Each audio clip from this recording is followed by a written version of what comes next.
Crash. Hello, and welcome back to Titanic Greed. I am one of your hosts, Reed Stradling. I'm George Taylor, your other host, and joining us is special guest Just Alice, who took down a big event recently. And if you'll introduce yourself, Alice. Hi, yeah. I've been playing competitive Magic for like a year now. I learned the game like 2 years ago. I got into playing Modern, playing Lantern Control, which is everyone's favorite deck, of course. And I bounced around various decks, but after Amulet took down the Breach tournament, where I was so sure Breach was going to win that tournament, and then it didn't. And I was like, huh, that's real interesting. So I learned the deck after that and been playing it for about Were you I don't on know, Breach 6 for that months tournament? now. I was on Breach, and I thought the deck was like completely ridiculous, and to have it not win was like very surprising to me. Yeah, weren't we Uh, on like 3 collector roof at that point Yeah, it in was Titan? heavy It hate. was desperate time. Yeah, I felt like it was a hard matchup, but yeah, that makes sense. Yeah, it was. I I have a hot take. So I was maining Breach. I fought Amulet a couple times, and I actually think the matchup was like not a good one for us. Like we didn't have that many tools to stop you, and you had Beseiju for like any time that we were going to try to win. And Yeah, that card can't be countered. The algorithm was like you needed to get a Pithing Needle out as soon as possible.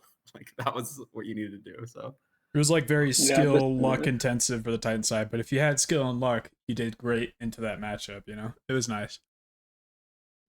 And then my other question, so your gamer tag is ALJCE. Do you want us to try and fit the J in there somewhere when we're describing it? Algis or something? oh no, it's just pronounced Alice. That's just a Discord handle. Oh, okay, nice. All right, and you go by they, right? Is that correct? Yes, they them pronouns. Yeah. Okay, they them pronouns. Yeah. So we just had LDXP Tacoma in Tacoma, Washington, and I was invited by one of my teammates on Team Pillowfort, Tiffany. Sort of last second, I'm like, yeah, you know what? I need a big tournament, so I end up going to this tournament, even though there's no like PT invites or anything, but there's just these big 10K, 5K events going on, and I was just happy to be there. Washington is also beautiful. I've never been, so it was fun to fly by the, giant Mount Rainier. I'm flying by and it like looks like a giant cloud at first, and I'm like, oh, that's a mountain. It was wild, but yeah, beautiful place. Was happy to go out there. And the meta, how was the overall meta? Do you feel like, because you were there for what was it, the buy trials? Yep. So I went to the buy trials expecting lots of Boros, Blink, and Storm. And what I ended up experiencing was there's a lot less Blink than I thought there was going to be. And there's a lot more Amulet. There was a hilarious amount of Amulet in the buy trials. I think every one of my pods had 3 Amulet players in it, which like this deck is not a popular deck. To see that, I was like, holy fuck. Could it be that like Washington's just a hub for Amulet, or what? Why was that the case? I think there are a lot of Amulet players, yeah. Especially like PNW has a lot of Amulet players as well. My entire team is on it, so smart team. Oh, and you got to talk about your team too. Who are you teammates with? Oh yeah. So this was Chesai's first Amulet tournament, and she went 5-3, which like for your first Amulet tournament is like that's a good job. Amulet's hard as shit. Mm-hmm. And my friend Alex is the best Amulet player I know. Like Alex is cracked. Alex is 16 and is the best Amulet player I know. Really, really strong kid. They're awesome. So yeah, That's super fun. Yeah, it was fun to hang out with you guys. I kept seeing you guys around. I'm like, oh yeah, fun to chill Oh, our team is called Free Grief. We were all very sad when Grief was banned. I was not. It was a beautiful day. Yeah, thank goodness. Goodbye, Scam. It's so good. Okay, so I figured. So, spoiler for anyone that is watching the episode, Alice ends up taking down this tournament, which is wild, or the main event. So we'll get into that, but I was just going to discuss my tournament a little bit and sort of my general experience. So, okay, some context. I won a challenge with We Are Venom's list that I copied exactly from We Are Venom. And I'm going to pull it up on the screen. Shout out We Are Venom here and try and help my audio listeners as much as possible with some painting of what it's like. And initially the list is a little different. I have an extra Force of Vigor in here, but there was a stock up initially. There's an Elder Gargaroth in the sideboard, a couple of Force of Vigors, 3 Trinispheres, 2 Baubles, 3 Dismembers, and 1 Vampire's Vengeance. And yeah, the list was just feeling absolutely fantastic. Not necessarily because of the sideboard, but because of the main board. We're on 32 lands, 3 of them are forests, and 7 are bounces. Pretty much the stock lands for the rest, including a cave. And the splits go 4 Green Sun Zeniths, 4 Scape Shifts, and 1 Explore as sort of the optional slots. No extra Analyst, no 3 Titan stuff or anything. It was just, pretty stock with 1 Explore to just sort of bridge that early game gap. And the list is just really feeling fantastic. Maybe just because I, won a challenge with it. But I was, my record was still pretty crazy post-challenge. So I say, okay, you know what? I'm taking this list to LDXP Tacoma. I might have finessed a bit more had it been an RC or something, but just sort of the nature of the tournament, I was like, all right, I'm just gonna bring the exact thing. Last second, I decided to add a Force of Vigor because I'm scared of Affinity. I wasn't thinking so much of Titan, but it was sort of an indirect piece of value to just have extra Force of Vigors against Titan. Challenge was fun. I worked with We Are Venom some on, general concepts, and I released a sideboard guide based off of this list. And then I go to the tournament. I don't get to do any of the buy trials. If you, 3-0 your pod, you get to have a buy for the first round. And if you 3-0 twice, you get to have yet another buy. I needed to not take off work, so I just end up showing up to the actual event. The event's interesting. It would be more interesting to just talk about my hands than the actual matchups, because I just basically mold a 5 and 4 every game. And I know that sounds like exaggeration, but it's not. It was 5 every game. So I end up losing pretty badly. Lose to Boros a couple times, and one of my losses was this weird persist deck that uses the red card that you pitch 2 red cards and you get another combat and another main phase. I don't know what that is, but they were basically swinging with Gristlebrand. Yeah, Fury of the Horde. Fury. And they're swinging with Gristlebrand 5 times, and I died to that. Alice also played and managed to win, but I did not win. So it was kind of it was pretty comedic. And then I do some of the side events. So I 2-3 the tournament, not feeling great. Go take a break and eat some not spring rolls, but fresh rolls from this Korean place. Not Korean. I don't know.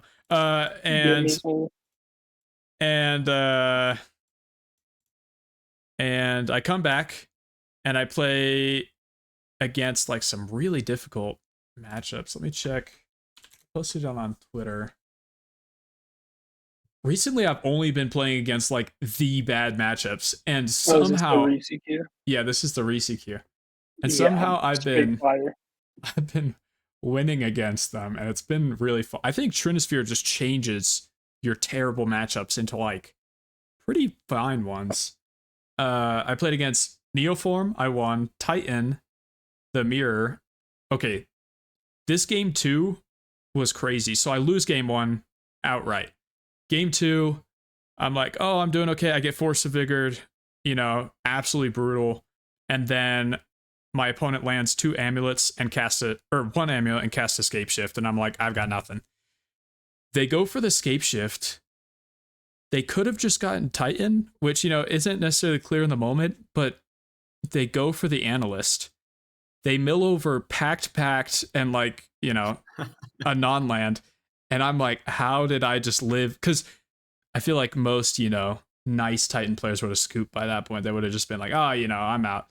No, 2 packs got milled and I got bailed out. My opponent just died to their packs. So I'm like, holy, how did I pull that off? And then game 3, I win. I went against Ruby. Didn't cast Trinisphere during these games, just like basic wins with single amulet on the first and last game. The middle game I did not win. Affinity, hard fought matches, I win, and then mill. I think that it's difficult when you don't play Titan to understand what necessarily to surgical or what to extirpate. I think if my opponent had been a Titan player, my opponent wins that match, but I ended up winning the match, and Trinisphere is quite helpful in that process as well. Trinisphere and Vexing Bauble. So yeah, Mill, Ruby, and Neoform, 3 matchups in that, and I qualify for the RC before RC season starts at all, so I'm very happy about that. And then I do another tournament the next day. I played so many rounds of Magic by this point, but I'm like, yeah, okay, here we go. So I do the 5K. I go 5 wins, 1 loss, and 1 draw. My draw was to Lyndon Coote, who wins the tournament. It should have been guaranteed that I top 8'd, but 2 of the the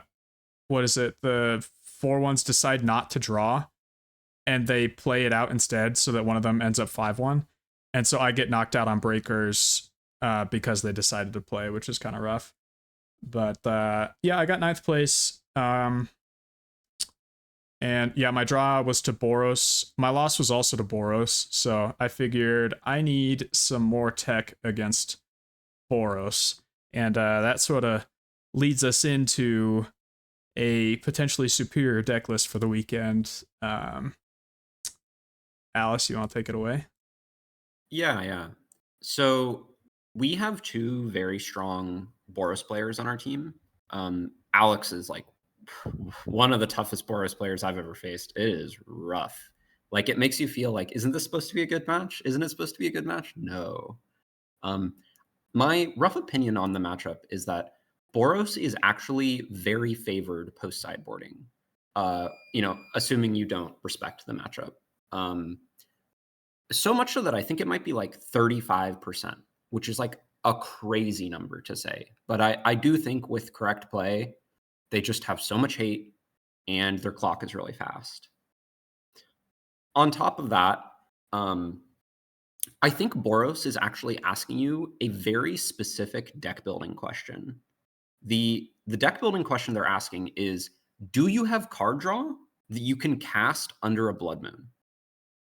And what do you mean by card draw under Blood Moon? Like, what does that mean if you explain it out a bit more? Yeah. So the way the Boros deck works is they 1-for-1 you over and over again until you die. And all of their cards are so singularly powerful that if that is the nature of how the game is playing out, that you just repeatedly get 1-for-1, you are absolutely going to die. A single Ocelot Pride will kill you quite quickly, right? And so Boros can have a hand that's like 1 Ocelot Pride and 6 1-for-1 spells. And Titan can just die to that pretty easily. Or famously Ragavan, of course. And so we were actually playing a very similar list to your list. I don't know, maybe we had 1 or 2 differences in slots, something like that. Mm-hmm. And we were just finding that we just didn't have enough card selection to break the 1-for-1 parity. And I'm like famously like I hate Malevolent Rumble, but we were looking through the possible card choices and we were like, Malevolent Rumble is the only card that allows us to have some kind of way to like card select into breaking the 1-for-1s.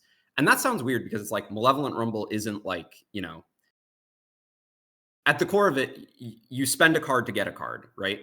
But Titan has such strong discontinuity in like the cards that allow the hand to start being powerful. That casting Malevolent Rumble lets you find the like one missing piece to enable your engine to purr. And Malevolent Rumble was the fucking goat this weekend. Like every single time I cast against Boros, they died. And it was just like hopeless. I think my opponent cast 2 Wear Tears against me. One of them was fused, and I still won because I just like had Malevolent Rumble, and they can't beat that card. Okay, I've been ranting. Do you have What points? other cards fit into this card draw scheme, or is it just the Rumble? Like obviously spelunking, right? Yeah, of course. But you know that's quite common knowledge that like Splunking is this like card advantage machine.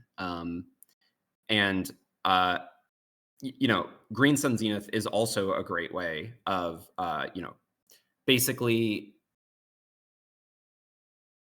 Green Sun Zenith is basically a 1-for-1 that like puts you ahead because it's often in the Boros matchup a grazer. And if you block Ragavan, a lot of the times you just win the game. That was like another one of my like overarching philosophies for this was we cannot let Ragavan connect. Most of the time, if you even let Ragavan connect a single time, you just die. And should I start talking about Fire Magic or should we save that for later? Yeah. No, the scheme seems important to understanding why the deck is built the way it is. Here, let me give a quick rundown of what we're looking at actually before you do that. Okay. Yeah. We got a list here. The main board has 31 lands to start out, and in total you have 61 cards. So, you know, 31 lands, 39 lands. Gives us a little more space to play with alternate things we're bringing in. However, we are only running 3 Titans. So, if that is, you know, fully against your philosophy, feel free to turn off the podcast, but you could listen a little more into why this is. We're also playing a Cultivator Colossus as a one-of, and a Vexing Bauble also as a one-of.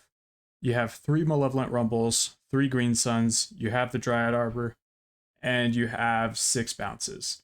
6 bounces is pretty common when you're running Malevolent Rumbles just because you have a little more access to your bounces and to your Lotuses. Just makes them easier to find.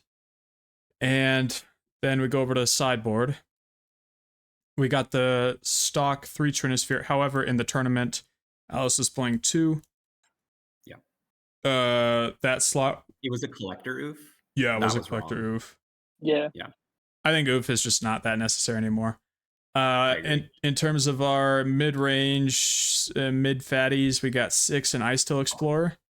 We have 3 Force of Vigors, 3. We have 1 Wandering Minstrel in the side, not the main. 2 Dismember, not 3. 3 Fire Magic, very significant quantity there, as usually people play only like 2 sweepers. However, lots of Boros at the top tables, guys. Titan and Boros, it is like a 2-deck format right now, it feels like. And then you have a Bajuka Bog as your one-of land. So, I think, yeah, starting out with the Fire Magic concept helped me to understand the list best, if you want to describe it, starting from there. Sure, yeah. So we were doing lots of testing. I think we played 100 games, something like that, over the course of a couple days. And we were just finding that none of the sweepers did anything. All of the sweepers were like exactly the plan that Boros wanted you to fall into. Vampire's Vengeance just can't kill Voice of Victory, and it can't kill Ranger Captain. And Fire Spout is a sorcery, and they fucking own you. So we were looking at the options, and we were like, well, Fire Magic allows us to deal with the board. But more importantly, it lets us break the 1-for-1 symmetry that I was talking about earlier, where you you can have a game plan. You can have a fire magic in your hand, and your game plan is I'm going to ramp to 6 mana, and then I'm going to cast a fire magic for the 6 mana mode. And most of the time, that just completely wraths the board, putting you vastly ahead on the card advantage fight. After that, you have 6 mana. You can just cast Titan, cast Scapeshift, win the game, in a couple more turns. You have so much time from that point because they just don't have any pressure. Now, going back to another point I said about how if Ragavan connects, you just die. Fire magic kills Ragavan for 1 mana. There are so many Boros hands that are just like, I lose if you kill my Ragavan. I had a really great hand where I had an amulet. I forest amulet. Turn 2, play Crumbling Vestige. Untap, make red, kill Ragavan, mumble. Holy shit, that is so good. You just instantly win the game. That's crazy good. Yeah. Okay, I get that I'll discuss the 6 mana mode on fire magic in a sec. The 3 mana mode is, obviously what I'm super interested in, and I like having the option for the 1 mana mode.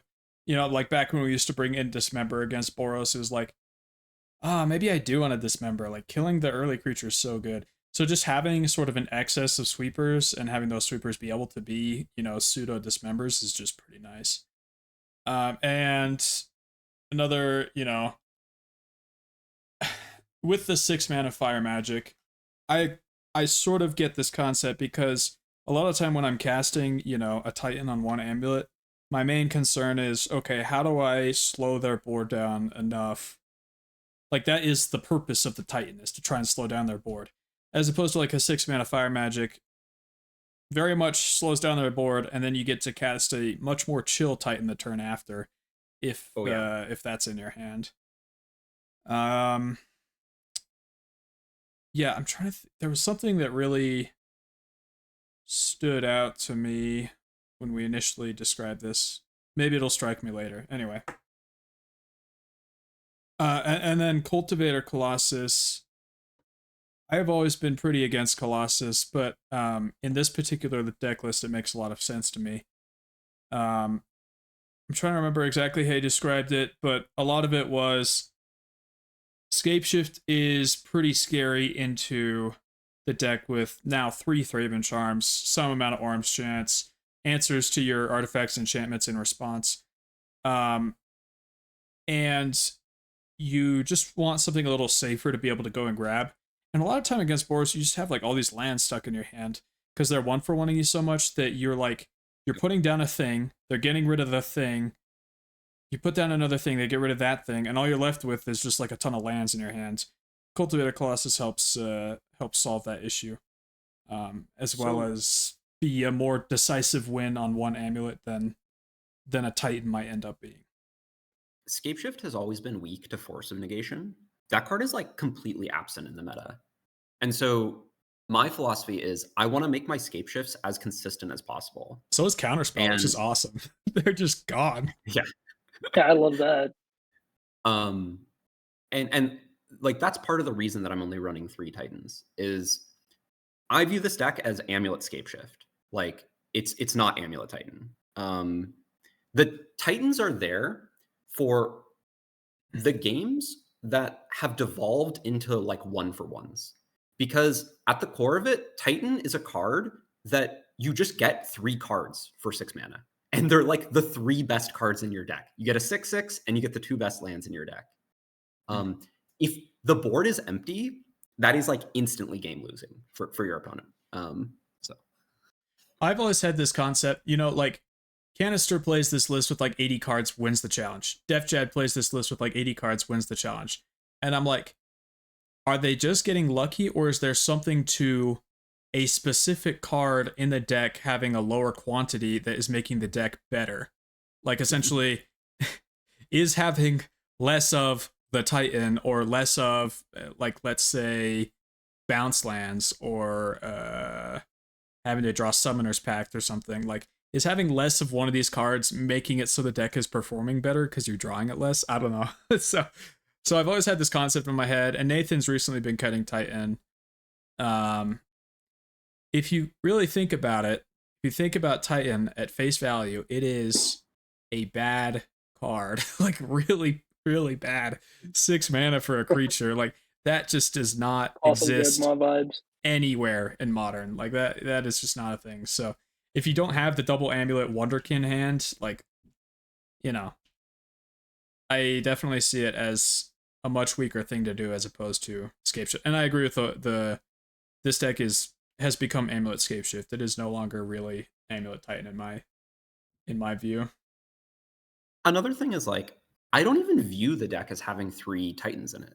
I view the deck as having like at minimum 8 Titans in it. We have Green Sun Zenith and we have Pact. I'm never sitting there like, man, I wish I had a Titan in my hand. Yeah, it's like if the game is going long, I always have Titan in my hand, pretty much. And on top of that, like as you were saying, if you draw 2 Titans in your opening hand, that's like often a mulligan. It's like devastating, yeah. right? Yeah. I don't know. We could be totally, or, you know, I think we could totally be wrong, but I've been playing this list recently, and I pretty much should be winning every game. There have been some games where it's like, you know, a little punt here, a little chess clock here, but like, it really feels like in paper I'd win every single game with this deck, which is really, you know, it just runs super smoothly and you never really miss not having threats because we don't really have any filler cards in here like Explore. You know, it's just everything is kind of meaty. You know, Malevolent Rumble is meaty. Spelunking is the same. Green Sun's Pact, especially Scape Shift thing. And the cards that really destroy Scape Shift just don't exist at the moment. So it's the time to play Amulet Scape Shift, I will say. George, you got any thoughts on the main that you just think it's weird? Vexing Bauble is an interesting inclusion in the main, especially as a 61st card. Like, what's the reasoning behind adding an extra card to the main deck and one that's commonly a sideboard card? Yeah. Everyone is wrong. So that's a joke. The meme here is that my opinion is Vexing Bauble is a main deck card. It is a card that is at its best when you can tutor it off of Saga. And in most of the matchups where you're like, oh, I really want a Vexing Bauble right now, you've sided out all of your Sagas. And so I personally have just found, oh, and also like if it's in your hand, it gets consigned or it gets pendinged or something like that. Like it becomes so much worse post sideboarding that I want it because there's a lot of very specific play patterns in the meta where you get Vexing Bauble and the game ends. Like against Gorios, game 1, if you get a Vexing Bauble, the game is just over. And yeah, it's true. Gorios is a really hard matchup, right? Yeah, I actually curb stomped Titan with Gorios a couple weeks ago at locals. So I know something about that. Oh, also, it being a sideboard card is like incorrect because the post sideboarding games in the like blue counterspell heavy, solitude heavy decks become so much less about the free spells. Like mostly what they revolve around is like, I have the 6 in Ice Tail, and they are going to kill you if you don't have immediate answers to them. And under that scheme, like Vexing Bauble is not a card that has that text on it. The card, like the text, like you need to answer this immediately or you lose. I don't know. I've had my like Vexing Bauble triggers consigned too much. Yeah, I've been liking the Bauble. I also have been a famous hater of having Bauble in the deck, but it's been nice with just the online and paper meta at the moment.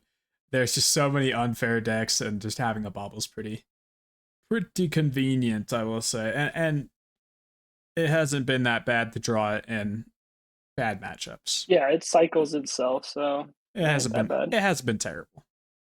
I drew it into Boros and I won that game. Like that is like the nightmare scenario with Vexing Bauble, is you draw it into Boros and you're like, oh god, I have to spend 2 mana to so cycle bad this against card. Boros. It also, like, Living End has gotten popular again, and like with Vexing Bauble in the deck, you just win game 1. Like, full stop. The game, it's just like impossible for them to win. Because they've already spent their like removal on your like amulets, and so they just don't have any more disenchant available in their hand. You get Vexing Bauble, the game ends. And then I heard you say something like, well, what do you think about Minstrel? What's your purpose there for it? Okay. So Minstrel is a terrible card. Minstrel is the worst card in the 76 by like a large margin.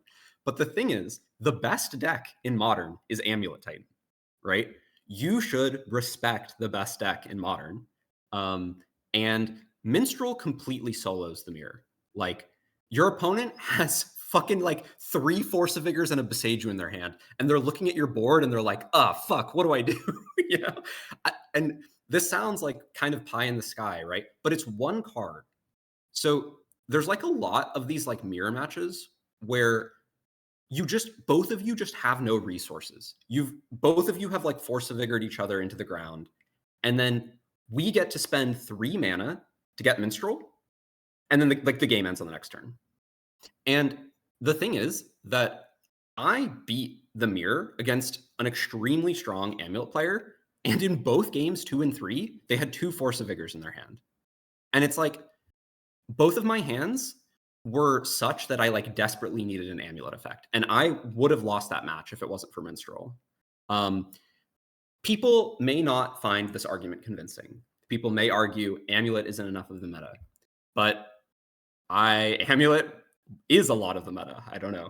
Yeah, it's just it goes not that back much to of a meta the effective bullets discussion. Like, you want your bullets to be effective into certain things. You don't need the most generalized sideboard where all 15 cards are good against every matchup. Like, it's fine to have a one-off card that works against one matchup that's useful to tutor. It's pretty high value to have a tutor target that we can grab with all these Green Sun Zeniths and Summoner's Pact sometimes. Yep, I pacted for Minstrel, and then I Cascade. Yeah, I believe it. Yep. That's one of the nice lines it allows. I wanted to talk about Trinisphere just in general, since we haven't talked about it on the podcast yet. Holy cow. The best sideboard card that's been introduced in 6 months, I think. Like, it is wild. Trinisphere, it is completely broken. It's absurd. Genius. So you basically, the big thing is the Ruby matchup, right? You've got Ruby, you have to deal with it, and you may ask, oh, why don't we just play what's his name, Soulless Jailer? Well, your opponent has a Wear Tear in their hand, right? Or like a Prismatic Ending. They look at the Soulless Jailer and they're like, oh yeah, I can kill that pretty easy. 1 mana, I'll combo off. With Trinisphere down, they have to spend 3 mana on it, like, they have to have the 3rd color if it's a pending. That part of it's pretty solid, and you don't have too much of a problem if you're playing Green Sun's Grazer, Green Suns together with the Dryad Arbor, of landing a turn 2 Trinisphere, which you're gonna need. But yeah, you just don't have that much of a problem with it. If you're running a non-Green Suns list, you probably want to be playing Soulless Jailer, just because you don't have 7 or 8 ways to land it on turn 2. I guess you could have an Amulet, so that's 12 ways to land it on turn 2. And then don't recommend that. It is incorrect to not play Green Sun Zenith. Yeah, like the data. Green Suns is so good. Well, okay, but Vinny is going nuts with Rumble only lists. I think that Vinny goes heavily against the data and does very well. So I can't necessarily recommend it to everyone, because Vinny does do really well with it, but I personally love having optionality and having Green Suns and Dryad Arbor. And then you get outside of Ruby and you get to see some other stuff. You get to see Neobrand, which I don't like. That one's kind of weird, because I feel like they're going to start adapting to where they just cast the Allosaurus Rider like super early, like where they just cast it before you land a Trinisphere. But regardless, it's been really useful in that matchup. I don't know if it'll change such that they'll be so ready for it, but maybe you'll get a cheeky We'll Odawara. start bringing in dismembers. I have been bringing in dismembers, and I won a game that way. It's so funny. Not bad. So silly. To me, it just seems nice. like way too far off from reality. Like, I need Trinisphere and Dismember in my hand. I need to have drawn 2 of my sideboard cards together, like as a little combo for that to be useful. Oh, because they're casting it, Rider before you cast Trinisphere, so they don't know if you have Trinisphere in your hand, right? Yeah, it's like a bet on their part. So at this point, we're going into, like preemptively, like being 2 steps ahead of our opponent who thinks they're 2 steps ahead of us by having our dismembers in. So as they get more and more used to the Trinisphere plan, it'll be funny to sort of try and balance that game. But yeah, I guess Dismember makes sense. For now, I'm not going to be playing it, but I might in the future, because that does make sense. You also have Prowess. Landing a Trinisphere against Prowess is crack. It is. They can't do anything. They have a 1/1 on the board, and they're like, okay, I don't have my artifact 1/1 destruction in their deck either. It's so funny. It is hilarious. They can consign the Trinisphere, and that's brutal. Yeah, they can consign it, but you're not scared of any interaction after the Trinisphere lands because they can't get pressure on you and hold up interaction at all. And then you have Mill. Yeah, Mill's nice. What was the other like free spell deck that I was thinking of though? So I feel like you actually haven't been talking about the best part of Trinisphere, which is the non-games. So if your opponent has 2 lands, the game is over, right? Like, it's really funny. This sounds like too good to be true, right? But our deck is 30 lands, and a lot of decks in Modern are like 22 lands, and they just... most of my matches against Storm, I faced it twice in the buy trials and once in the main. In all 3 of my sideboard games, in all those matches, they all just died because they didn't have a 3rd land. Yeah, I play a lot of Ruby Storm, and you keep a lot of 1-landers, 2-landers that never find the land, and you die. Yeah, and then there's the question of whether... and it's also nuts against Living End is another thing I forgot to mention. Oh, yeah, that's where it's nuts. That's right. Holy cow, it's good against Living End. They, of course, have like 4 billion Wistfulnesses and Foundation Breakers at the moment, but it is pretty funny. I don't actually think it's that good against Living End. I think most of the time they just kill it, which is fine. Like, you definitely bring it in because the matchup is bad. Then there comes the question of whether it's good against Gorios and whether it's good against Control, which will be a thing that we solve with time, because I don't think anyone knows at the moment. I'm pretty certain it is terrible into Control. I think Control is laughing their ass off if you cast a Trinisphere. It's kind of how that felt when I was playing it today, yeah. It wasn't ideal. Yeah, it doesn't seem great. I hadn't even thought about bringing it in, but then Canister was like, oh, you should definitely bring this in. And so I'm like trying to think through, like, okay, maybe this is good. And it was good in some ways, but they had the hand that doesn't entirely care about it. Okay, I think enough list discussion. Let's move on to the actual tournament. Let me just pull up matches here really quick. Okay, also... oh, go ahead. Because we're in the bragging section, there is something I want to brag about. I got Ashioked 4 times, and every single time I got Ashioked, I won that game. Do you remember the 4 ways that you won through Ashiok? It was all the same, which is get 6 and Ice out before they can cast Ashiok. Get 6 and Ice, you got both out before they landed the Ice. The Ashiok. I don't know about every single one of them. I definitely at least got 6 down in every single game. Like, my algorithm was like, try to get 6 as soon as possible. Are we ever like playing 2 6s and just removing the Ice from the equation because 6 is so good? Ice was very good. Okay. Ice is basically impossible for Jeskai Blink to get rid of because they can't pending it, and they can't Flage it, and they can't Galvanic Discharge it. So the only card that gets rid of it is Solitude. And most of the time, they've spent their Solitude on 6. So you just play Ice and the game ends. Yeah. That makes sense. Okay, so you have your round 1 and round 2 are buys. How did you achieve those buys? So I went 8-1 in the buy trials. The buy trials are 3-match. You need to win out in your 3 matches. I faced good decks too. I faced Jeskai Blink and I faced Ruby Storm in both of my wins, and I won against Blink. I think Blink is like a hilariously favored matchup right now. They can't stop Scapeshift. No, they cannot. So. Nope. And they're not playing Strix that heavily either now, right? Like there's none main board ever, right? Yeah, it's Strix mostly doesn't 2 stop sideboard Scapeshift. if you play Strix. In my experience, Strix doesn't even stop Scapeshift. Like you just like get a Shifting Woodland and like yeah, and then you copy your analyst. Yeah, it's so beautiful. Okay, and what sort of were there any? So you said Ruby, you said Blink. Anything else that was notable? Or did you say Ruby? I honestly don't remember the buy trials super well. Oh, okay. I wasn't paying that close of attention. It was just buy trials. So. But you go 8-1. Do you decide then that you want to change anything in your list, or is it the exact same going? So after the amount of Amulet I saw, I was like, you have to respect Amulet, and so I put a Minstrel in my sideboard for that. Okay. And that was a very good decision. I was very pleased with that. But you somehow retained 2 Trinispheres. I didn't have a third. Oh, I see. Yeah. Now I get Would you it. have put a Okay. third if you had it? I would have, yes. Yeah. What would you have cut for it? Collect Roof, which is I have cut Collect Roof from the list.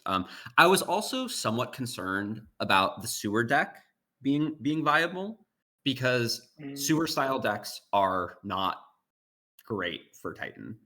They have lots of very good interaction for us. So you're saying Esper Blink?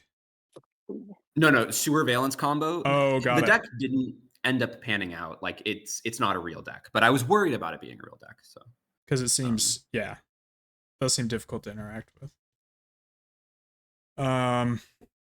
Okay, and then round 1 you face, is this Simic Ritual right here? No. What was that deck? I don't. Oh, I faced Neoform. Yeah, Neoform. This is a great story. So I win game 1. We both mold a 5, and they do not want to mold a 5. We want them to mold a 5. I will take a mold of 4 if my Neoform opponent is molding a 5. Like, that's really good. And of course I win because we can mold a 5 and they can't. Yep. Game 2, I get Neoformed on turn 2. Yep. Game 3 was very interesting. So in my game 2, when I cast Malevolent Rumble, I milled over a Trinisphere. So they saw that I had Trinisphere in my list. I saw that they had Trinisphere. So I went and brought in my Dismembers. And would have been funny if you left the Trinispheres out. That would have been so yes. Well, no. You see, I lost this match, so we'll see how that ends up going. So what ends up happening is they cast. We both mold a 6. They cast Allosaurus Rider on turn 1, but they don't have Neoform. So I think it hits me like 3 times. No, 2 times. We go to my turn 3. I cast Scapeshift, and they have like 3 mana up. I'm terrified of what they could have. They could have naturalize effects or consigns or pact or whatever. So I actually get Vestige, Bounce Land, Otawara. And I Oda their rider back to their hand. Oh my goodness. Which is hilarious. And then on the next turn, I cast Titan. With a Lotus? Oh, because you have Vestige bounce. Okay, yeah. Yeah, I had lots of mana. Mana was not the problem in this matchup. I only had 1 amulet though. And so I cast Titan, and I swing and I do something. I'm not sure 100% what I do. And they go to their turn, and they still haven't found enough cards to recast Rider. There's a Trinisphere in my graveyard. So I go to my next turn, and I swing with Titan, and I get Shifting Woodland. And after that point, I I also bounce Talaria West to my hand. Okay. After that point, I say, okay, I'd like to pass your upkeep. And then in their upkeep, I say, I'd like to activate Shifting Woodland to copy Trinisphere. And then they go, you don't have Delirium. And then I look and I'm like, oh, fuck. It was so easy to just transmute to the Yes, I pack. could have transmuted, Oh, cast no. Pact, and failed to find, and that would have done it. There you go. Shoot. And what the hilarious part was they then top decked Neoform, and then I died. Oh my goodness. Come on. Feels bad. Okay. Yeah, so that one was like Brutal. 100% a win, right? Like they Yeah. just would die. So, but we rally. We rally. You play against Mardu Gorios, which I also played against. This is the Theory of the Horde deck. It's spicy. There's not much to say about this, although the famous saying, like, with Amulet, keep bad hands. I kept the most dog shit game 2 hand that this deck just had absolutely no capacity to beat. The hand was Amulet, 4 lands, Dismember, Bog, something like that. And I would just looked at the hand and I was like, oh, okay, like your deck can't beat this hand. And they surgicaled my Amulets, but it just didn't matter because eventually I would win, and I did. That is a terrible hand, but yeah, I'm happy for it. When you think about what the deck is doing, right? They have 2 modes of attack. They can either Gorios their thingy, or it also had Cave. They could just hardcast Kalia though, you know, like. Well, no, but I had Dismembered, so they did that. They hardcast Kalia, and then I killed it. That's true.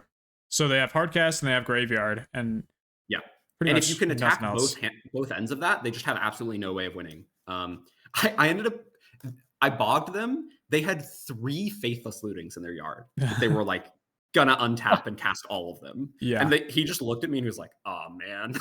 Did he have a Gristle down there, or was it in hand? Yes, there was also a Gristlebrand there. Yeah, that is a beautiful bog. Yes, that was like a turn 3 or turn 4. Anyway, yeah. You play against Energy, which you have a gigantic plan for. You're also bringing in the plan 6 worked against perfectly. Energy because you like the draw card concept. Yep, and it worked perfectly. This was the game I was talking about earlier where I like put in a Vestige, cast Mumble, and I cast Fire Magic and I killed their Ragavan. My hand actually had 2 Fire Magics in it. And I was like, oh, okay, like Boros is just like incapable of beating this hand. And they dumped out their whole hand after I cast Fire Magic. And then on like turn 4 or something, I think I killed like 10 creatures, something like that. It was disgusting. Yeah. And you like putting your sagas a lot in this matchup as well. Yes. The sideboard plan is cut all of the sagas, cut 2 GSCs and a Dryad because this is a fucking terrible Dryad matchup, and then cut Vexing Bauble. And then you bring in 3 Fire Magic, 3 Force of Vigor, which is a lot. It's a lot. Bog, and 6. And the thing about 6 is it's really hard for them to kill it. Basically, one of the only ways they can kill it is a Johnny, most of the time. And I had a lot of games against Boros where like I just had a 6 and it was just like hopeless for them. What I will say is 6 makes their Ajani's very good. And one of the good parts about playing Titan is Ajani is like a really bad card into Titan. Yeah. So, you know, there's pros and cons, but sometimes like they've just been 1-for-1ing you over and over again, and you can break parity by getting 6. So it's definitely good to bring in, I think. And you win 2-0. Anything interesting about the match? I said all the interesting things. Okay. Yeah. Control looks like Anthony wins this one. Anthony soon. Yeah. So I won game 1. I did the thing you do in this matchup, the meme. Don't cast any spells. It's a good way to win this matchup. You should do nothing but make constructs in this matchup. And you won game 1 with constructs. Yes. And then the other 2 games. I had a hilarious hand. My hand was Vesuva, Gruul Turf, 3 Amulets, Titan, GSE, something like that. And are you really gonna put that back? You know, are you gonna do that? Sorry, one more time. What was the hand? It was Vesuva, Uh-huh. Rule Turf, Uh-huh. 3 amulets, Oh, nope, Titan, not putting GSC, it back. GSC. Not putting it back at all. You're on the play, right? No, I'm on the draw. I Oh, won that's game pretty 1. good. Yeah. Uh, No, I'm keeping that. What happened? oh my god. So they Wrath play a of the fetch Wood. land. Fuck my Chungus life. I don't draw a land. If I had drawn a land with this hand, you just instantly win, right? Yeah. But I did not draw a land. They play a fetch land. Fuck my Chungus life. Yep. And I put in Vesuva. I go to my turn 2. I don't draw a land. Fuck. Oh no. And I put in Gruul Turf, bounce Vesuva.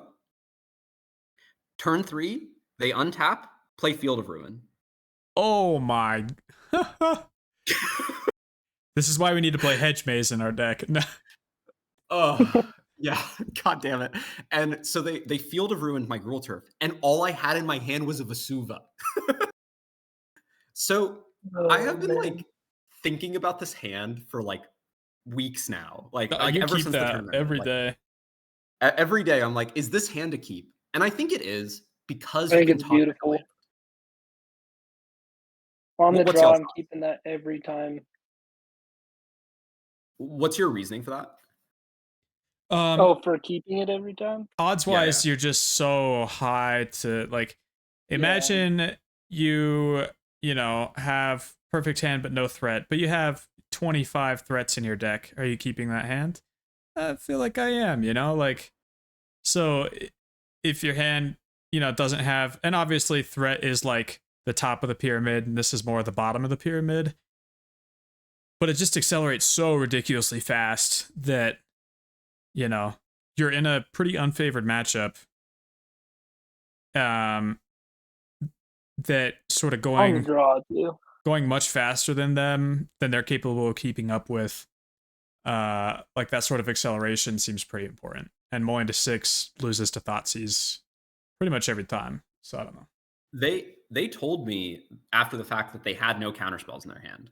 So if I had, you know, drawn the land, they just died. Oh yeah. Okay, so that ends up happening. Then we go to game 3.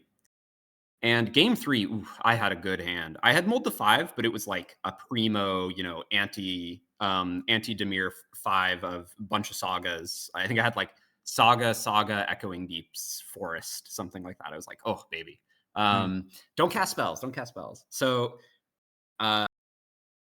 unfortunately, I play Forest or something. I think I play Forest. Yeah, I play Forest. They put in a fetch land. I play Saga. Their first crack is for Thundering Falls. And I look at that and I'm like, fuck. You know, that means one thing. It means they have Meltdown in their deck, which I had not seen yet. And so the whole time I'm like trying to play around Thundering Falls. But the problem is I just didn't draw, or was trying to play around Meltdown. I didn't draw any lands. Like the lands that were in my opening 4, 3 Meltdown, by the way. Brutal. Yeah, but fucking Closed deck list is rough sometimes. Yeah. The thing is, like, it didn't matter that it was closed deck list. I knew they had Meltdown. But the problem was I didn't draw any lands. I drew 6 non-lands. And so I couldn't stagger my sagas. If I was able to just like play lands and like cast a saga every 2 turns, I think there was no hope they could have won that game. But what are you gonna do? You know, that's Yeah, what Magic are the for you. odds of 6 straight non-lands in Titan? It's not good, considering that there's a 50% chance of drawing a land. Yeah, 56 times. It's not ideal. Okay. Affinity. Okay, I'm actually interested in talking about this matchup more and sort of concepts and plans for this one. Is this a stock list? Oh, close. Well, no, it's not. 3 Emery, 3 Arcbound. Dang. Okay, wow, they're doing something. Oh, it's the Surveillance Cam list. I see. Okay. 3 Emery and a Surveillance list? Okay. Yeah, this list was misconstructed, I think. But for what it's worth, Cultivator won me both games. Full stop. I would have lost if it wasn't for Cultivator. Cultivator is at its best in the Affinity matchup.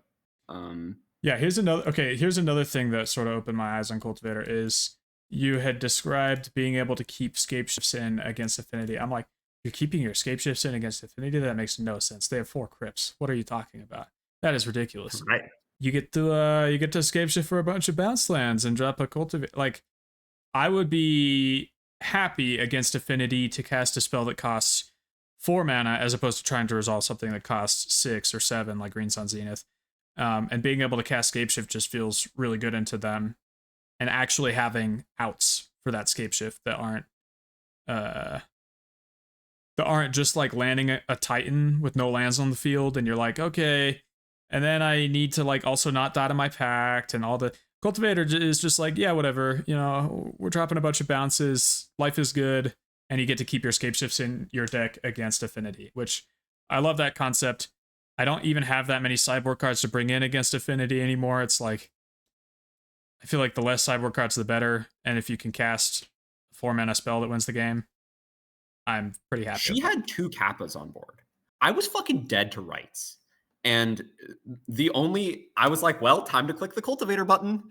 And I actually I made 2 copies of Cultivator before I was able to deal with Crypt. My Besejus were in the like bottom 20 of my deck. Dang. It was tough. Yeah, Cultivator Mirror Pool is one of the funnest plays ever. Oh, I love it so much. Yeah, I've won so many games at RCQs with that. Game 2 was very interesting too. They had turn 1 Damping Sphere, Welding Jar, Mox Opal.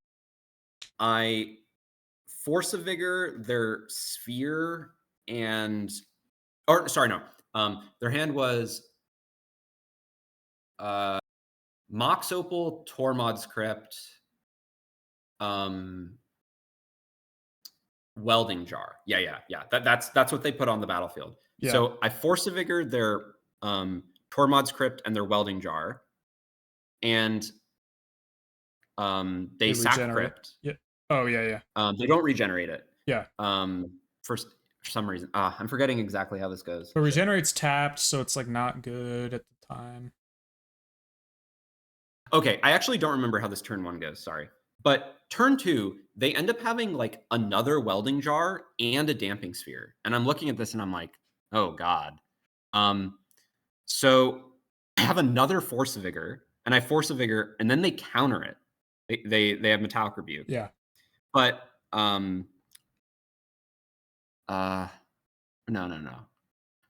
Okay, I'm gonna stop describing this game.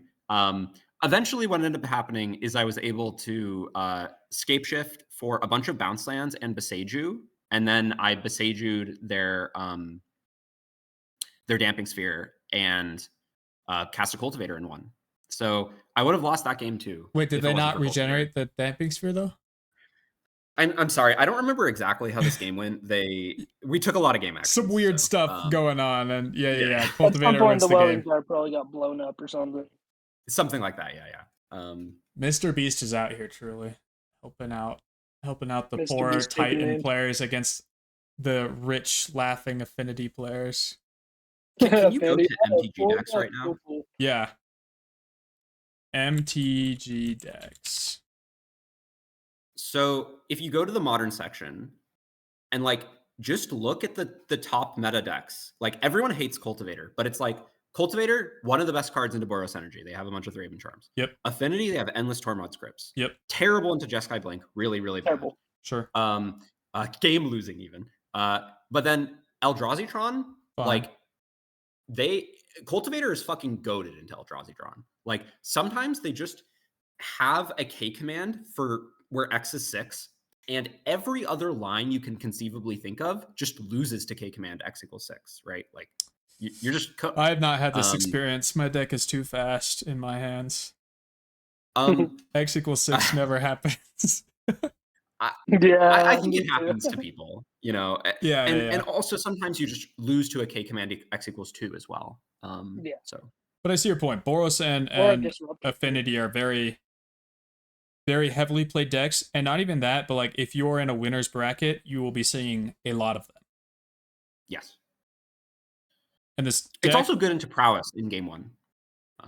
Yeah. This deck list is very much built to win in the winner's bracket for that tournament. Had it been in a lower bracket, That's my you know, limit. you definitely are not getting as many wins. But it's very tuned to beat the best of the best, which is nice. If you face Simic Ritual, you're fucking cooked. Oh yeah. Oh yeah. Oh yeah. Vexing Bauble is hope, but still You got 4 scape shifts in your deck, and you're like, all right, here we go. I mean, you can win game 1. It's actually not that difficult to win game 1 into Simic Ritual. The problem is their deck is fucking 75 anti-Titan cards. So yeah, they bring in Force of Vigors, more Harbingers. It's so bad. We don't need to think about Harbingers. Simic Ritual. It just is, you know, it exists, and it's 75 anti-Titan cards. What are you gonna do about it? You know, like I just write it off as like, whatever. If I can squeak out a win, I'll be happy, but I'm not gonna think about this matchup because it's just not a very good deck. Vegas. Oh, that's rough.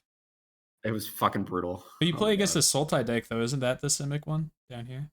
No, that's Living End. Oh, okay. I love facing Living End. You love facing Living End. Yeah, I feel like I can outskill them most of the time. Oh, okay, yeah. Okay. Let's see. Affinity. Okay. Anything interesting about this set of games? Oh, you already described that, yeah. Yeah, what we described him. Laboros. And also, by the way, all of these wins have been 2-0s, so or like, you know, we have had a couple losses match-wise, but like, and then there's a little dominance here in the middle. Yeah, look at all that. Yeah, Alice does not lose past Demir Control in round 6. It is just straight wins from there and a draw. Undefeated day 2, by the way. Absolutely nuts. Oh yeah. Holy cow. Okay, Boros Energy. Let's see. Is this also the 3 Craven Charm stuff? Player. I'm friends with him. Game 1, I have double amulet, so oh yeah, GG, bro. And see ya. He actually, or no. Sorry. I'm thinking of another game. I'm sorry. I actually keep a hand that is terrible, but it is a guaranteed turn 4 scape shift. And I look at my opening 7 and I'm like, if I draw a single piece of acceleration, it's a turn 3 scape shift. And so I'm like, I'm not mulling this hand. Like, I'm gonna try to draw acceleration. I actually don't end up drawing acceleration, but he doesn't have the turn 3 kill, and then I went on turn 4. Cultivator won me this game. He had Thraven Charm. And he had it up, and you got the Cultivator? Yep. That is super nice. Yeah, I honestly can't understand how people don't play it. Sorry, go ahead. I'm getting more and more, convinced on the Cultivator, especially with the main thing about having Cultivator is Boros is popular. I would not be playing Cultivator if Boros was not so popular and so good. It is unreal how good that deck is in good players' hands. Like, it maintains a 51% win rate, whatever. Like that's not that high. But you got to remember, there's a lot of not very great Boros players playing the deck. And the ones that are good at it are nuts. They, like, cannot lose. There were, like, 3 Boros in the top 8 of the 5K or something like that. And very skilled players. So it tells you something about, you know, skill and Boros colliding together. Cultivator makes a lot of sense. Then we go into game 2. Game 2 is an interesting one. Game 2 is a exact, like, proof of concept for my philosophy on this matchup. So turn 1, they play Ocelot Pride. I'm looking at my hand. I have a Fire Magic in it, and I'm like, well, I didn't come here to not cast this card. Okay. And turn 1 cast is crazy, unless you have no other plays.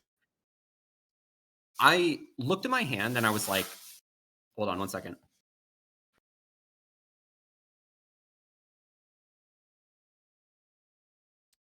Yeah. Cultivator, to me, it makes sense. Again, if Boros wasn't popular, it wouldn't. Thraven Charm is going up and up in values, so graveyards are terrifying. Yeah, go ahead. Yep. So they have an Ocelot Pride, and I'm looking at it and I'm like, well, I'm probably going to die to this Ocelot Pride. And I'm looking at the rest of my turns, and it's like on turn 2 I want to cast Mumble. I don't have time to like fuck around and like on turn 3 I want to cast Scapeshift. Like I have lots of stuff to do, or Splunking, sorry. And so I'm like, okay, I'm gonna cast this on turn 1. They go to their turn 2 and they play Goblin Bombardment. Which It's is the most beautiful their thing. entire I love plan. it so much. Oh, we love it. The with most all the- obvious Their tell entire too plan that they is- don't have the charm. Yes, is I have this Ocelot Pride, and I have 6 other removal spells. And I at that point, I like knew the entire contents of their hand. And I was like, okay, well, I know what I'm going to do. I play Splunking. The next turn, they play Blood Moon, right? Guess what I have in my hand? La Force of Vigor. Yes. And I actually top deck Lotus Field. Oh, cool. Well, I'll put in Lotus Field as a mountain. Oh my god. That's ridiculous. I actually, my only green card in my hand besides Force of Vigor at this point is Scapeshift. And so I'm like, well, I don't want to pitch Scapeshift to kill their Blood Moon. So we play a couple turns of draw go. They establish a clock. I'm pretty worried about that. And then I draw Fire Magic. Oh my god. And then on the next turn, I draw Forest. And I had a Besage in my hand, so I actually don't even end up spending the Force of Vigor. But, you know, once the Blood Moon is gone, I Scapeshift and they die. So, yep. Quick note, and I can cut this. I think we're getting a little more background from you now, or something. When you're talking, we get a little tiny bit. I don't know if you changed rooms or something. Sorry, I'm back in. My bad. Oh, sweet. No problem. Okay. So Boros goes nicely. Oh, and Blink. Finally, we get a chance to discuss this one as well. Oh, yeah. Yeah. Okay, so rough philosophy on Jeskai Blink is they are structurally incapable of beating our deck. Their win rate is your failure rate, pretty much. And True. The problem is bad Titan players basically like make the win rate of this matchup like more favored for Blink than it actually is. Like the amount of Blink players I talk to, they're like, "Oh my god, Consign is so good against Titan," and I'm just sitting there and I'm like, "No." Yeah. So the matchup is you do not want to be casting Titan. Like this is part of the reason I'm running 3 Titan. Is like if you cast Titan this matchup, like you're an idiot. That's exactly what they want you to do. What you want to do is cast Scapeshift, because if you look at their list, like look at this list. How does this list stop Scapeshift? Casey Jones's aura just will prevent it from 4-3 is too good. 4-3, too strong of a beater. No, yeah, it doesn't. Only Consign, maybe. What's crazy about this game 1 is I don't even have Scapeshift. That's how fucking cooked they are.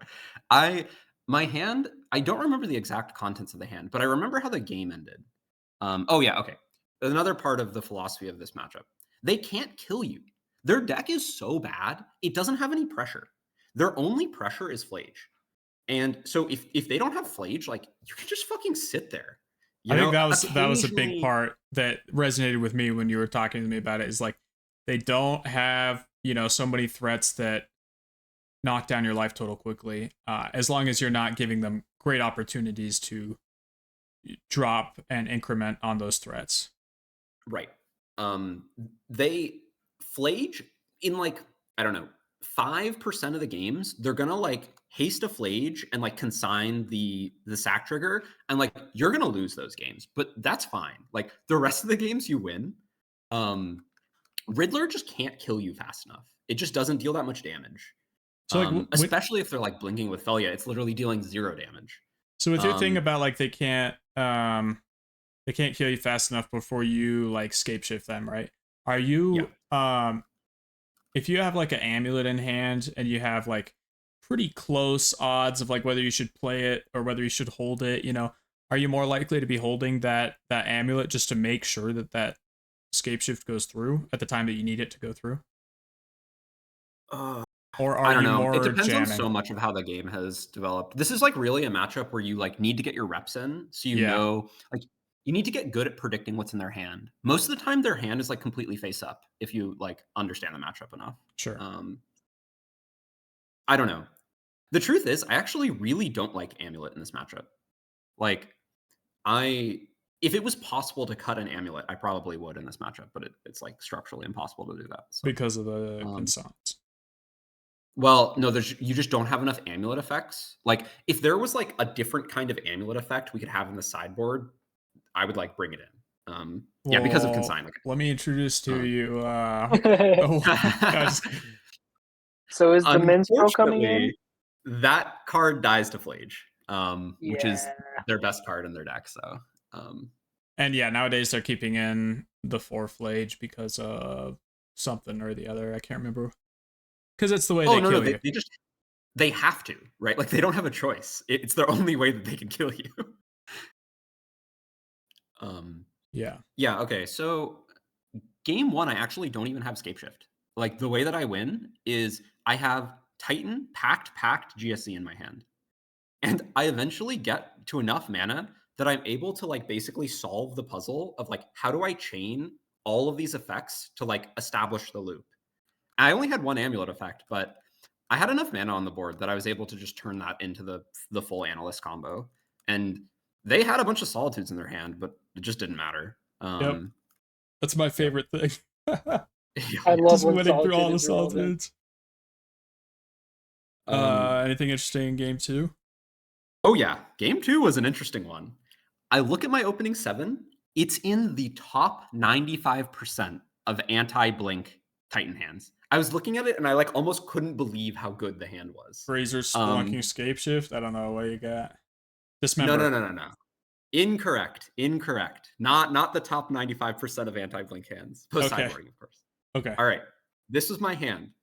Forest, Bounce Land, Cave, Grazer, 6 Ice Till. Oh, okay. Dang, I so was looking quick, at it, I was thick, like, and Ice Till. it's impossible to lose with this hand.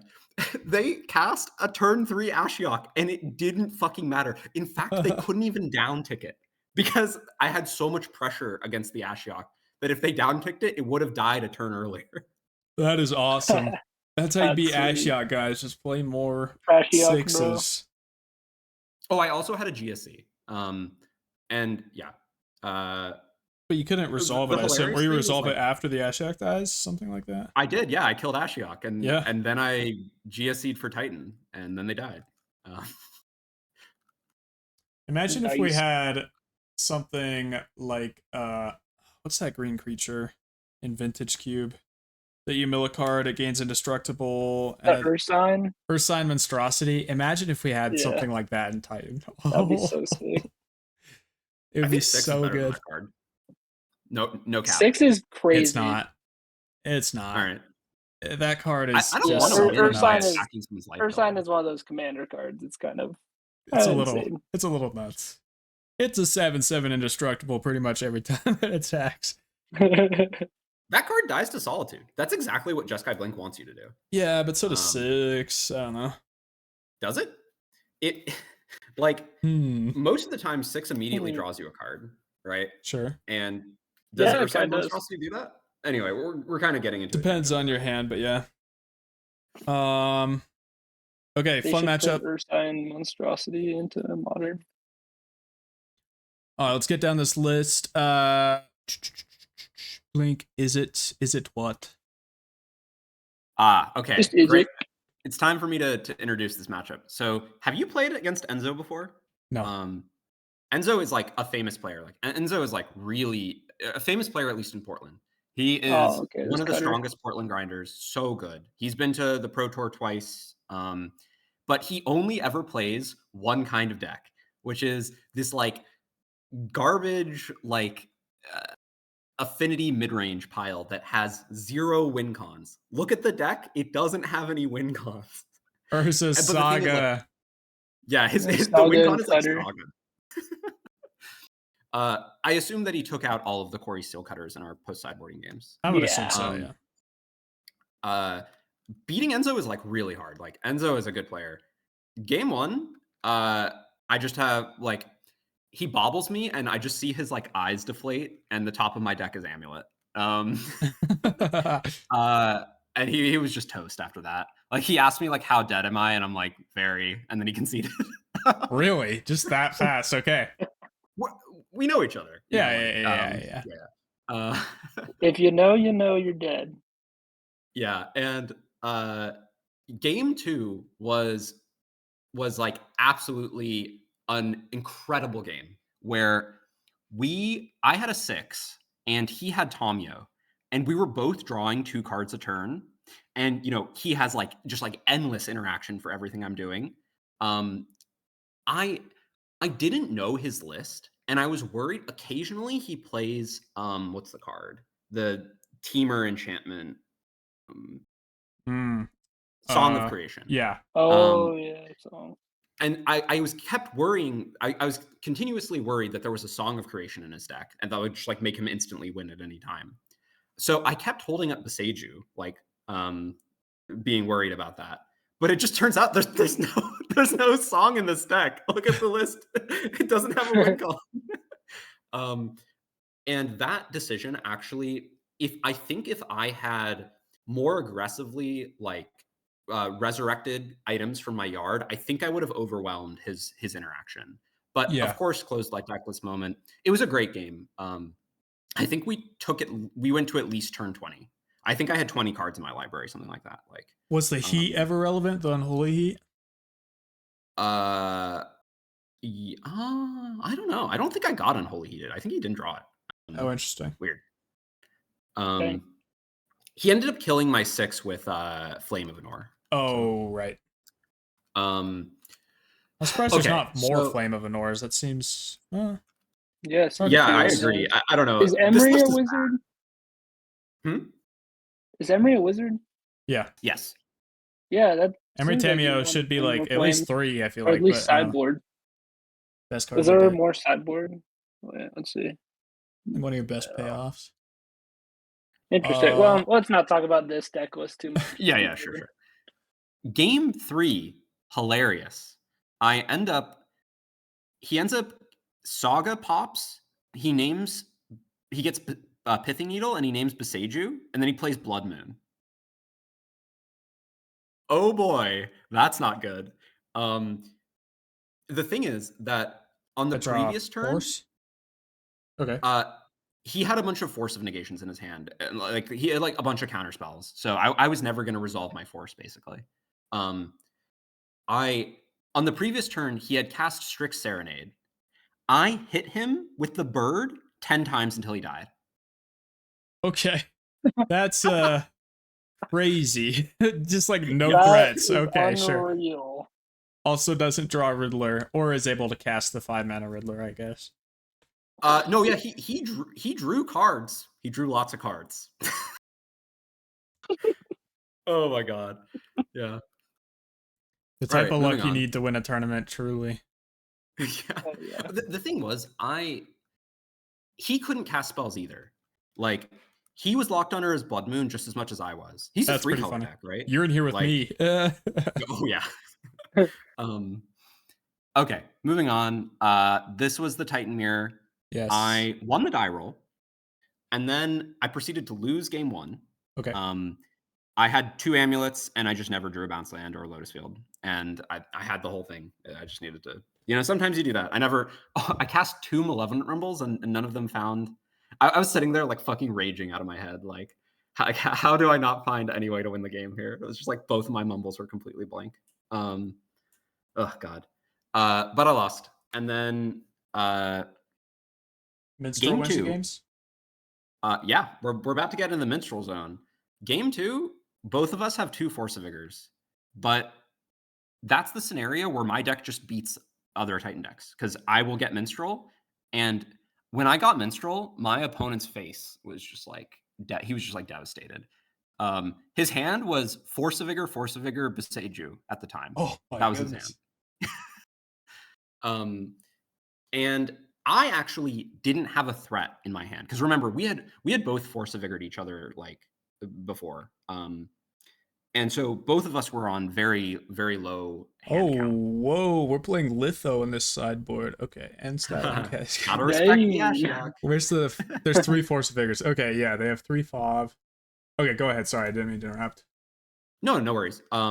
So we ended up playing draw go for like 4 or 5 turns, and he had a Titan out. But the thing was, I had Force of Vigors too, so he could never get an amulet effect. So I got hit by Titan 3 times, but it just didn't matter because Did he you had not no like ability. try and hold up Otawara for your minstrel?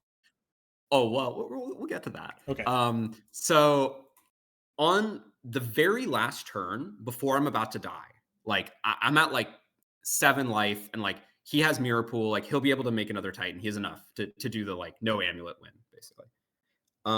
He swings with Titan, or sorry. He uses Shifting Woodland to make a copy of Splunking in his graveyard, and I Beseiju the Shifting Woodland, and then he swings with Titan. And at that point, like he was attempting to win the game there, but because I had the Beseiju, he couldn't win the game. So he goes to his fallback plan of bouncing Otawara, and I have another Beseiju, and I Beseiju the my Otawara. goodness. That's crazy. And then he was cooked. Yeah. And then we go to game 3, and I had a very interesting land sequencing puzzle where I had no amulet effect in my hand, but I had 2 grazers, 2 bounce lands, Shifting Woodland, GSC, and Scapeshift. I don't remember exactly how all of those hands work, but it was something like that. And I perfectly sequenced my lands so that on turn 4, I could play Crumbling Vestige, make blue, Pact for Minstrel, play Minstrel, cast Scapeshift, and the game just ended. And my opponent showed me his hand afterwards, and he had 2 Force of Vigors in his hand. Okay. I have to interject because I just remembered I had a super fun Titan mirror match against Dana. Oh, what's her last name? Like the girl that will cosplay as an elf. Yeah. And she was playing Mr. Titan. Resurgent Animus, that girl. Yes. Yeah. And yeah, she was really good actually at the deck.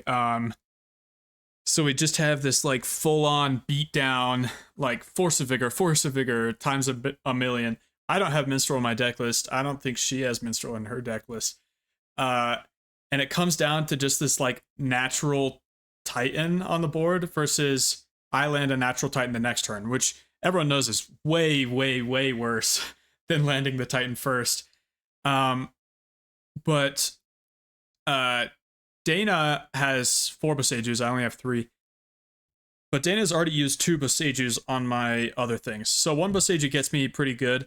But then the last Beseju that she goes for, I have my last Beseju in hand, and I use that, or my second to last Beseju, and I use that to blow up the Beseju as she's bouncing it, because I counted the Besejus in yard, and I'm like, there's no more.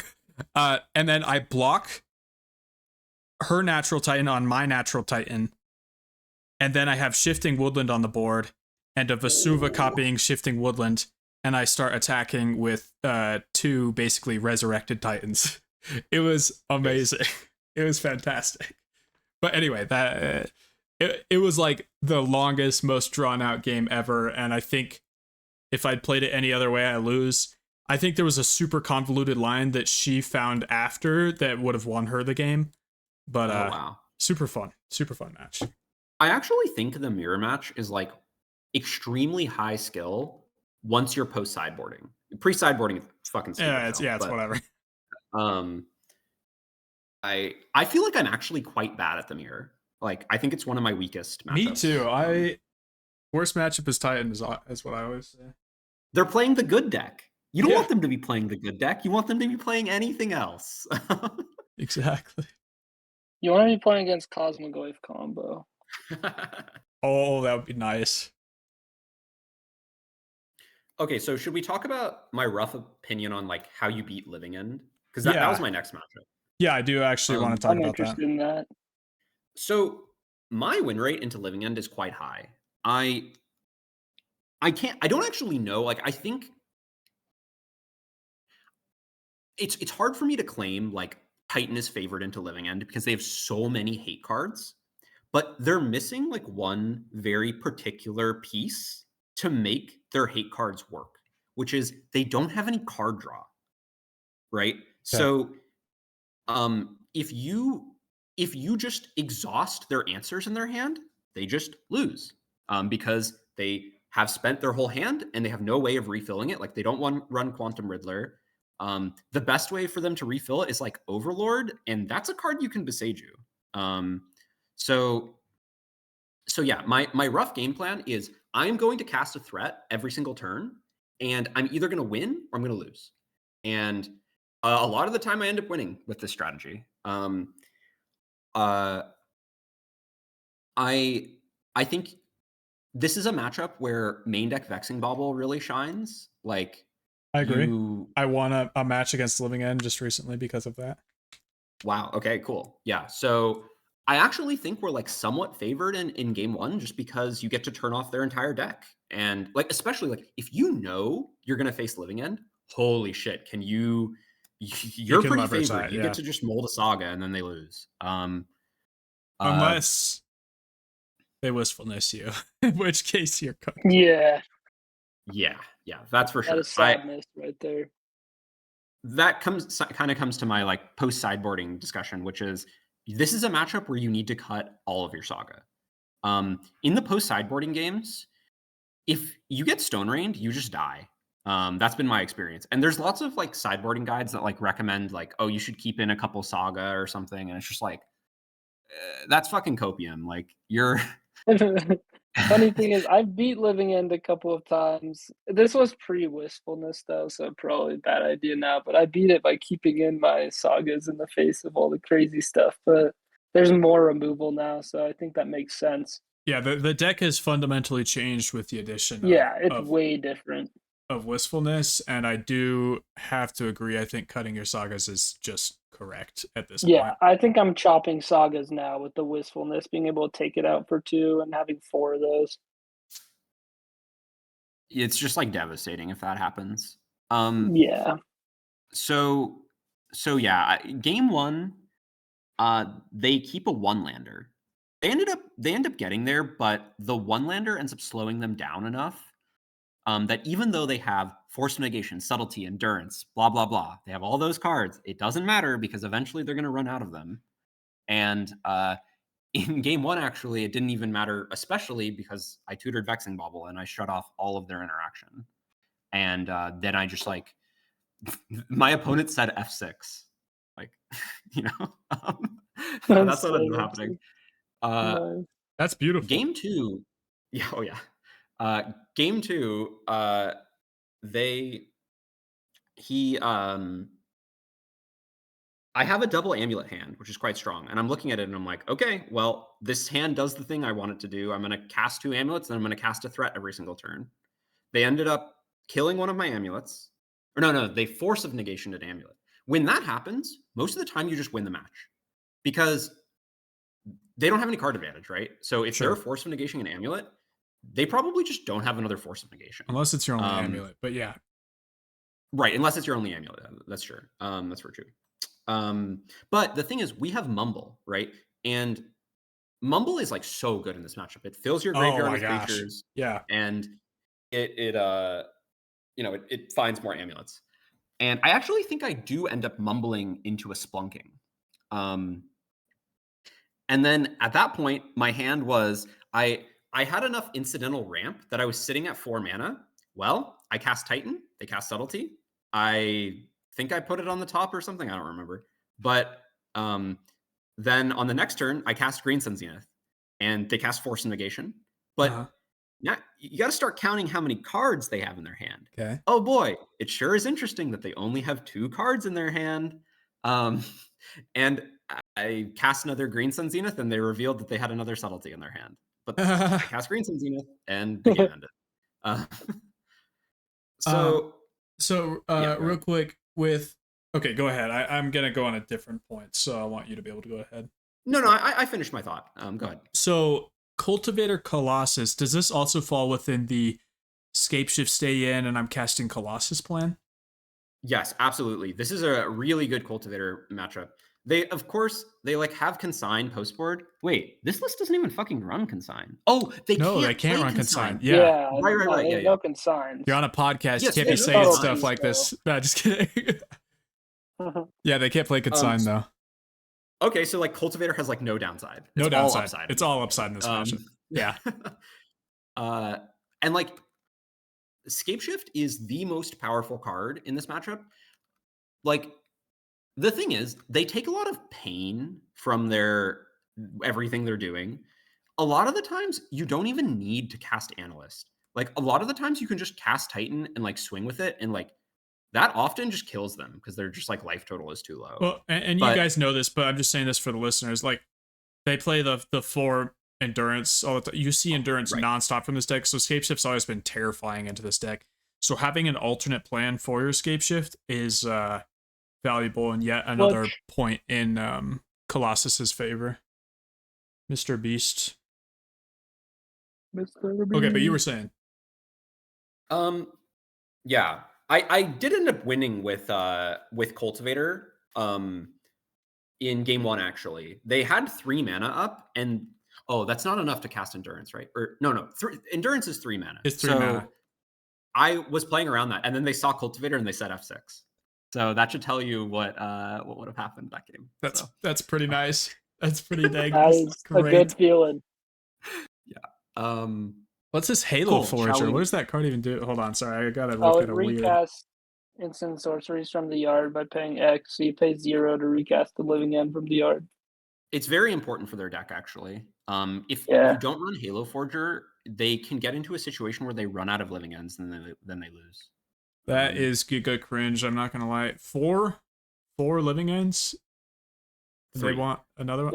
They only have 3. 3 living end. They run 1 Forger. I don't know how this. Speaker can go get it, or regardless. Okay, yeah, we can move on though. We'll study that later. Okay, so and we're well into day 2, and then you just draw against Andrew Solano, who is the only other person that got 2 buys to start out the tournament, right? Oh, really? I didn't know that. I think That's so. Quite funny because I was looking at this and I saw 2 buys here. Oh yeah. Look at that. Yeah. I'm not sure there's the only other person, 2 top but I know it was another person. I do know for a fact that there was only 2. I didn't know who the other person was. I believe it was it was Solano. That's great. Solano actually also won the Invitational, and spoilers, will be my finalist matchup as well. Ooh. Yes. I thought you were going to say something like, will be my mentor. And I was like, oh, dang. Well, shoot. Okay. we end up drawing here. I think that could have been wrong. I wanted the RC invite because I hate going to RCQs. So sure. That's why I drew. But if this was like a pro tour, I actually would have played because he's on Affinity, right? Like, yeah. Fucking beat Affinity. Yeah. Okay. We'll talk more about that. Would you have been guaranteed top 8 if you had lost? No. But I would have taken the risk, actually. Wow, that's weird. I don't think that's right, but okay. I very strongly value going first. I very, very strongly value this. So, it's goated, especially playing Titan. It's pretty nice. All right. Okay. Mono red combo. I haven't seen this deck. Right. It is Rao. Yeah, that's a mono red combo deck. We all Rao know combo. Well. Little Ruby Storm. Well. Yeah. So Quentin is one of my friends. Extremely strong player. I was terrified, to put it mildly. Yeah. So game 1, I should have lost. 100%. I did not deserve this. My opponent goes for the turn 2. They have fucking everything. Like it was like one of the best Storm hands I've ever seen, where it's just like, how do you have all of these cards? Like the deck is so bad. But he ends up drawing 5 lands in a row, and then he dies. So wow, the I did odds not are deserve this. Crazy, but yeah, that's sweet. I've lost 10 Rao coin flips in a row before. It's like if a third of the cards in the land are decks, so 0.33333 to the, what was it, 5 lands? 5 lands in a row. Oh my god. Jesus Christ. Yeah. Yeah, Oh you god. hit the old 0.4%, you know, pretty nice. And my opponent had another glimpse in their hand. So if they had hit any ritual, I was cooked. Like, it was just fucking cooked. But anyway, so we go to game 2. Let's now start for the audience talking about like what is the plan in this matchup. So this is a plan that has been developed like across the community over the last couple weeks, where your mulligan algorithm is you're mulling to a turn 2, a very consistent turn 3 that has like interaction or Trinisphere. And like every other hand, you mulligan. I, and Okay, this on algorithm 7, is. how does that algorithm hold with 5? Oh, I will mull to 4 Okay. if my hand doesn't like. My philosophy is I would rather die to the mole than die to storm. You have like a solid B hand on 5. No interaction. You want to give me what the cards are, and I'll give mine. Yeah, sure. You have a Grazer Spelunking, and you have single land untap. So you got, let's say, Boseiju. You have a bounce land, and I guess the other 2 cards. And you have one more card. Let me think. It's Scape Shift. I think I'm keeping that hand because it's the full combo and it has Boseiju. So, but the thing is, that basically falls into the like turn 3 category. Right? Yeah, I guess. So let's say that hand has a forest instead of the Seiju. On 5, probably keeping just because it's a 5. Yeah. But like Razor if Spelunking. that's a 6, it's a mulligan. Wow. Like that's dedication. You need the Trinisphere, then, is what you're saying. You like have to mull to it. You just have to do it. And the thing is that like Storm players know this, and so they're like almost always going to go for the turn 2. Right. And because they know that if they let you go to the turn 3, you're the more consistent combo deck. Your kill always works, right? Whereas their kill fails some percent of the time. And yeah, especially like if you're on the play, you should be mulling Trinisphere. You have so many hands where you play Trinisphere on turn 2, the game is instantly over. That was every single one of my post sideboarding games into Storm this weekend. There was never a single time they managed to kill the Trinisphere. In fact, none of my Storm players cast another spell. The game was just won. Yeah, it's just over. It's just Joker. Trinisphere is the truth and nothing but the truth in that matchup. And that's what happened in this matchup. I cast Saga Amulet, went to my turn 2, put in Crumbling Vestige, cast Trinisphere, the game ended. Side note, this week we were 55% against Ruby Storm, which never in the history of anything has happened. Them being 45% to us is crazy, but okay. I was not expecting that. I thought you were about to say that we finally reached 40% win rate. Yeah, and that's like a large sample. I think in total, like Titan matches collected were like 5,300. So some fair portion of that was against Ruby. If you win game 1, they're cooked. Like you're gonna get a Trinisphere if you're running 3 of them in games 2 or 3. You're just gonna do it. 6 potential hands, you'll find one Trinisphere within those. That's awesome. Yeah. Okay. Of course, a lot of the games you're gonna lose game 1. The thing is, in one of my buy trials, I lost a game 1, and then I cast Trinisphere in games 2 and 3, and they lost. And my opponent just looked at me and was like, "I'm getting cooked." That's what he said. Getting cooked. That's so funny. Yeah. Okay. Anything more on Ruby Storm? One thing to mention is Dismember. Do you like Dismember now or no? So we have been discussing this. You convinced me that Dismember is basically just wrong because Dismember is only good 50% of the time, and it isn't Trinisphere.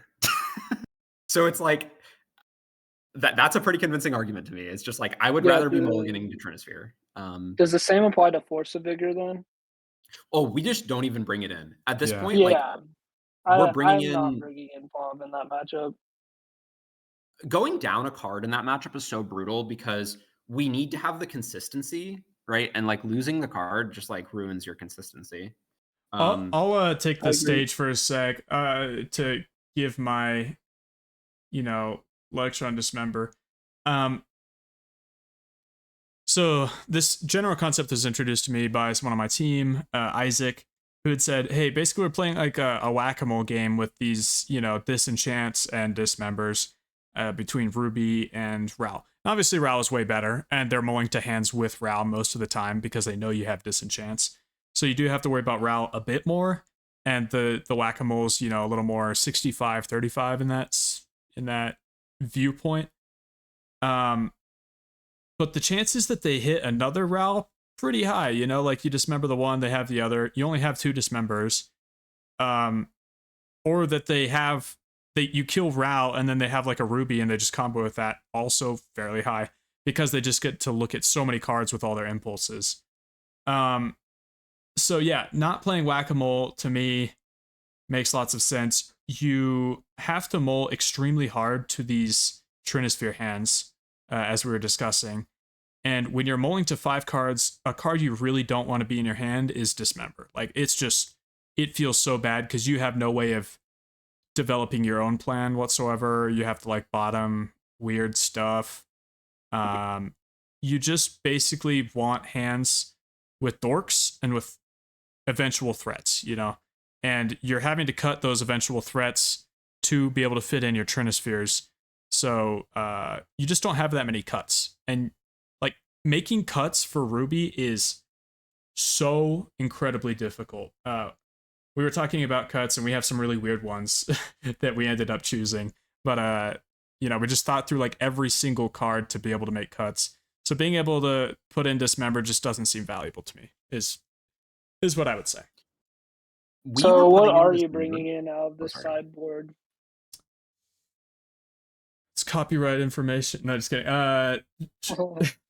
Trinisphere Bog is what's coming in. We were actually going to 62 because we couldn't figure out what to cut.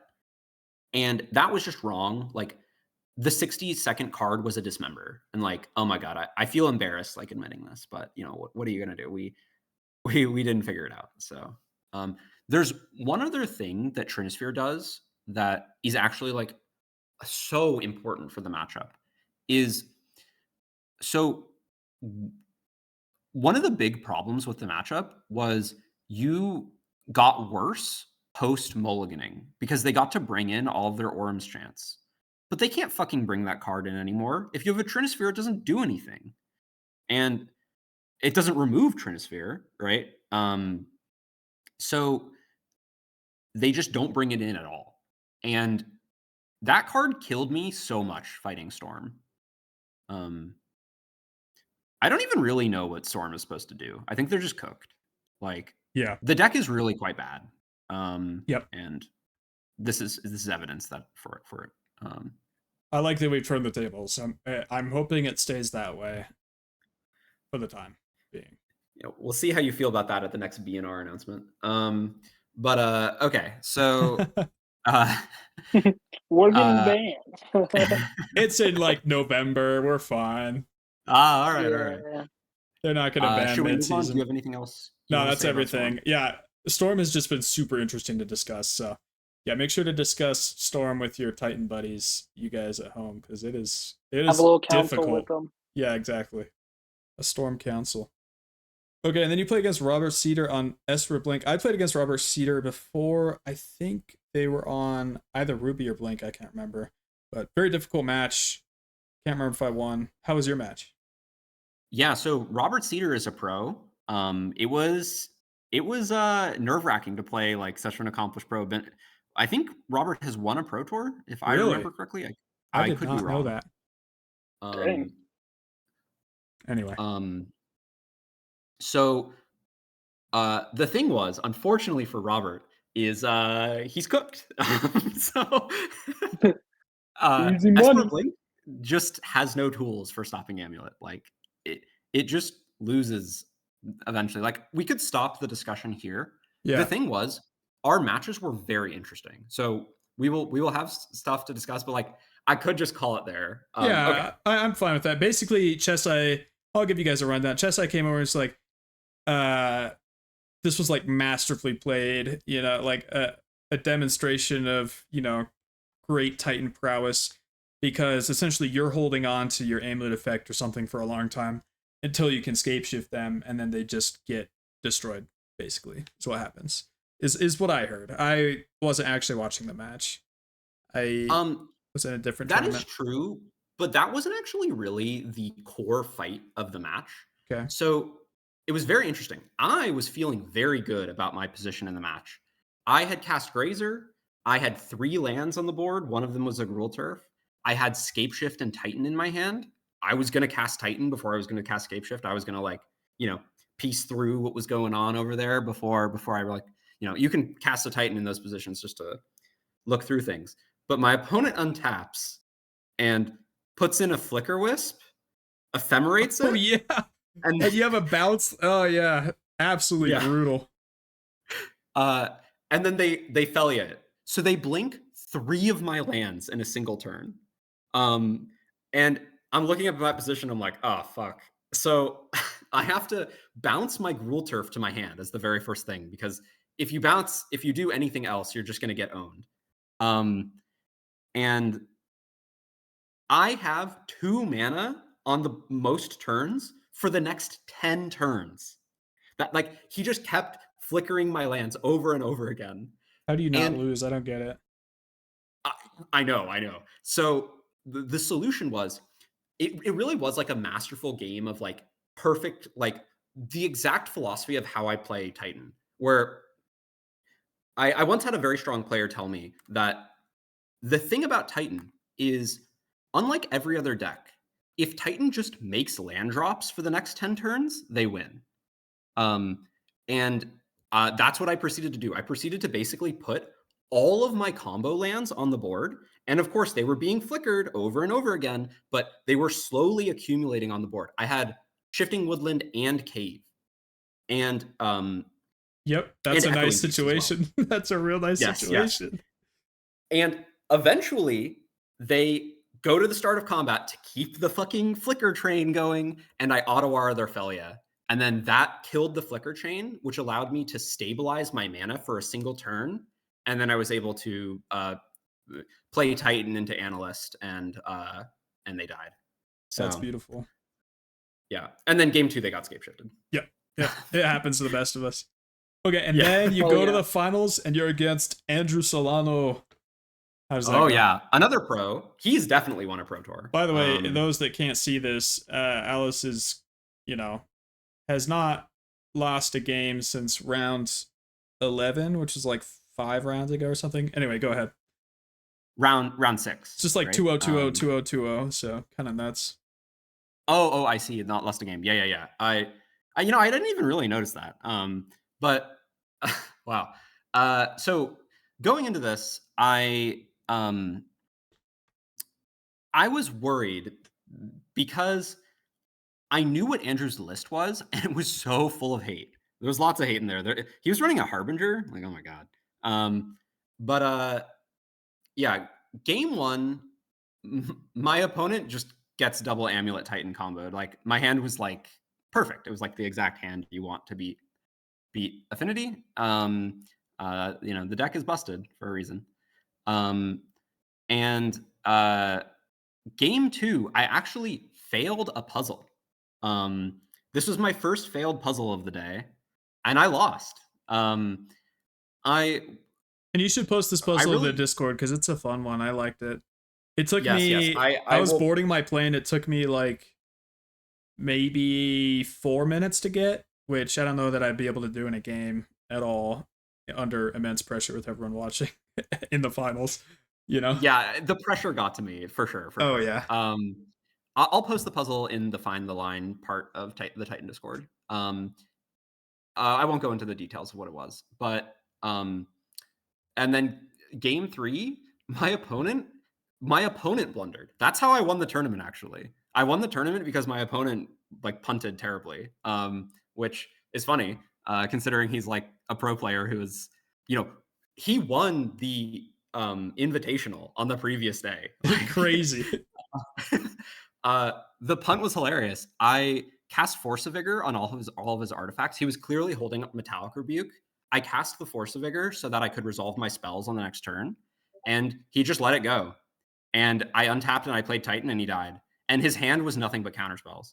If he had just counterspelled my Force of Vigor, he would have held up a counterspell for my Titan, and I would have lost. I'm gonna be honest that that might be big braining it too much, not counterspelling the Force of Vigor. Like, I don't know about that one, but okay. No, his or argument using that the he wrong made counterspell. Oh, go ahead. His argument that he made in the thing was somewhat sensible, although I don't think I agree with it. The reason that he was worried was that I had he had already countered one of my things, so I already had a bird, and his counterspell was Swan Song for Force of Vigor, so I would have had 2 birds. And then at that point, he was worried that I would actually kill him with the birds because his entire hand was counterspells. Makes sense. So he just has nothing to block the birds. Okay, you know what? That makes a little bit of sense. I think his deck kills people, and I think this was still a mistake. But I mean, if can your hand is all understand counterspells, his deck kills people as long as he has momentum. And if he didn't have a ton of artifacts on the board, he's not going to have enough momentum, I feel like. And also, no flying blockers. I get where he's coming from, is what I'm saying. 2 birds is rough. Yeah. Okay. It, like, you say it's a terrible punt, but I feel like, in my mind, like, it sort of makes a little bit of sense, you know? Like I think it's a terrible punt when you consider why Titan is doing the thing that it's doing. They're fair. Clearly doing it because they want to resolve their spell. All of their spells kill you, right? So, but maybe maybe the Force of Vigor is just sort of this like last ditch attempt, and you're looking at 3 lands or whatever. You got to play to your outs. Yeah. That's fair. That's cool though. And then you win the big tournament, and you earn how much money? $2,000, baby. Let's go. Yeah. Yeah, feels good. It was a crazy run. If you consider that my Neoform loss, which was one of my 2 losses, was actually a win that I just punted, I would have only lost once, and my loss was to Dimir Flash. You know what? That's reasonable. Yeah, that's a reasonable thing to lose. Yeah, totally. Yeah. Dimir Flash is so annoying, but yeah. That's cool. The deck was feeling just like unstoppable. Like it was like my opponents just none of their spells do anything. And since you won the tournament, I had picked up your list and I've been playing, and I think I've gone 4-1 like twice, but one of them definitely should have been a 5-0. In fact, no, yeah, one of them definitely was a 4-1 because I just got rubied out of my mind. But one of them should have been a 5-0 had I played a little better. And then I saw that game. You just had the combo on board. I just had everything. I don't know what I was thinking. Maybe I was low on time or something. I can't tell what the heck was going on. But yeah, list is busted. If you're scared of 3 Titans, just give it a go. I would. Here's what you need to understand about the list. It's very reliant on the Cultivator Colossus, and it's very reliant on the Fire Magics. Those are very necessary to the deck working well together. It's like a very specific build for a specific reason. I think. And has some crazy like aspects to its building that sort of all need to work together. So one of the things too is if you're learning Titan, and I wouldn't recommend this list to you the first time. Like you should probably play 4 Titans and like play less Scapeshift. Scapeshift is really hard. Like you need to outskill your opponents when you cast Scapeshift. And I failed a Scapeshift puzzle against Andrew Solano. So it happens to the best of us, you know? There's a large uptick in Damping Sphere because Ruby is so popular, so bringing in Force of Vigor against all these matchups becomes even more valuable, such as Boros and Affinity. Force of Vigor is just a great card. I get that it's like sacrilegious to cut the Boseiju, but really, Force of Vigor is better than Boseiju in the cases that you need it. Boseiju is awesome that it's a land, but I really have been enjoying running so many Force Vigors. the thing about like running a fourth Boseiju is like, what would you cut from the list for it? I don't even know how to answer that question. Yeah, I will say Trinisphere sort of moved in and took up a lot of space that we used to have. Right. And now it's just quite a bit harder to construct the sideboards. I'm not complaining by any means. I love you, Trinisphere. I will be playing 3 for a while. But yeah, you just have less slots. So sort of the, free thinking, free flowing slots like lands are just more complicated to put in the sideboard. But yeah. Okay, let's look at your list one last time to make sure we don't miss anything super crucial, because it's really fun to discuss. Do you feel like this Ice Till could be a different mid-range threat, or do you feel like it has to be Ice Till? I think the only other card it could be is 6. Sure. I don't think there's another card. Like Elgar Gargaroth is just like worse than 6 or Ice Till. Yeah. And if Affinity hits 20% tomorrow, you're bringing back Oof? No. Yeah, I like the Force of Vigor plan more. I think if the sewer combo deck gets popular, you like have to play Oof. Yeah. If someone figures out a build for that, because or like Charbelcher.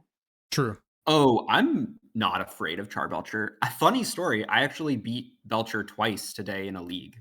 Nice. Like I beat it twice in a row with no Oof. And with no Oof. Yeah, I mean, their deck is just like terrible. I say this as I used to play Belcher a lot. It's a bad deck. Yeah. Main deck Vexing Bauble is a truck in that matchup. So is Trinisphere a consideration there at all? I brought it in and it felt irrelevant. Okay, that's how I feel like it would be. Yeah, you need baubles if you want hate pieces there. Do you feel like you could see playing another Bauble sideboard, or is it just like you think Bauble's bad post board, like completely? I just don't know what the cut would be, because it's like I would rather have Trinisphere, right? Trinisphere is kind of in the Bauble slot, unfortunately. It really is filling that slot pretty heavily. So if you're doing a Bauble, it's like very specific towards either Neoform or Belcher. I don't know that you necessarily want like one card against both of those when you already have 4 hate pieces for those, but if your meta doesn't have a lot of Wandering Minstrel, or sorry, if your meta doesn't have a lot of Titan, you could cut Wandering Minstrel. Yeah. But if you're going to a top table, there's going to be multiple Titan players there. Like that wasn't clear from what ended up happening. All of the Titan players killed each other basically. It was kind of it was tragic even. It was tragic. They all just died. They all just paired into each other in the mirror. So rough.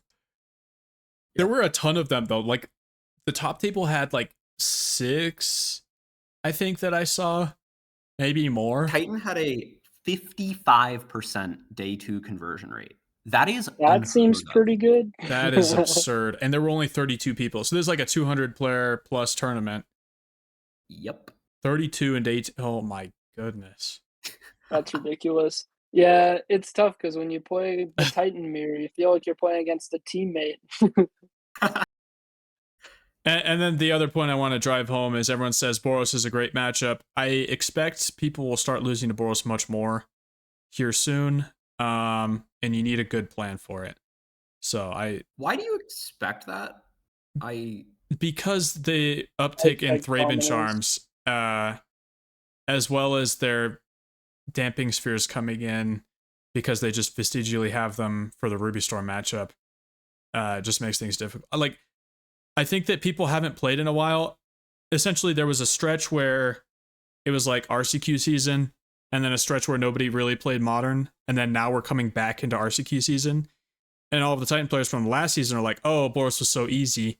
I don't think it's going to be easy anymore with regular builds of the list, and that you sort of need to have something like this, have Fire Magics and have Cultivator Colossus in order to truly be able to beat that matchup. Because I don't think it's favored post-board. It's like really, really difficult.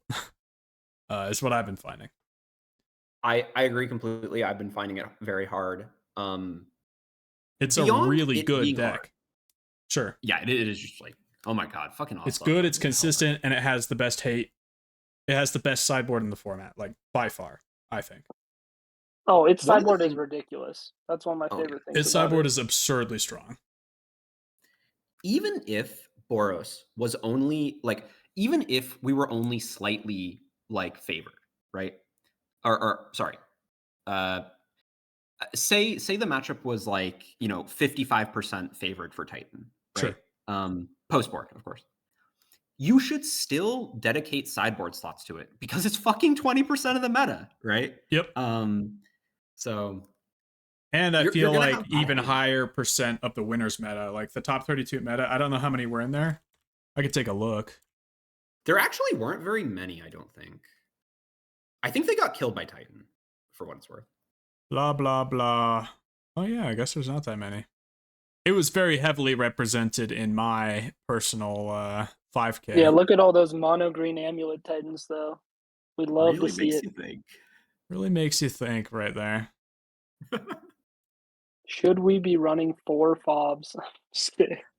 Anyway, I think we're getting close to wrapping it up. Any additional thoughts to go over? No, that's everything for me. Yeah, pretty much here the same. All right. And we'll do a little fun segment if you had to play a deck in standard for a competitive tournament tomorrow. And I have never heard this from any other podcast, but maybe your life is on the line, Oh, I've never heard this one. Oh. What could I be referencing? Which standard deck would you choose? I would definitely pick Bant Airbending. I won my last 2 RCQs with it, and the deck is actually a lot better than most people think it is.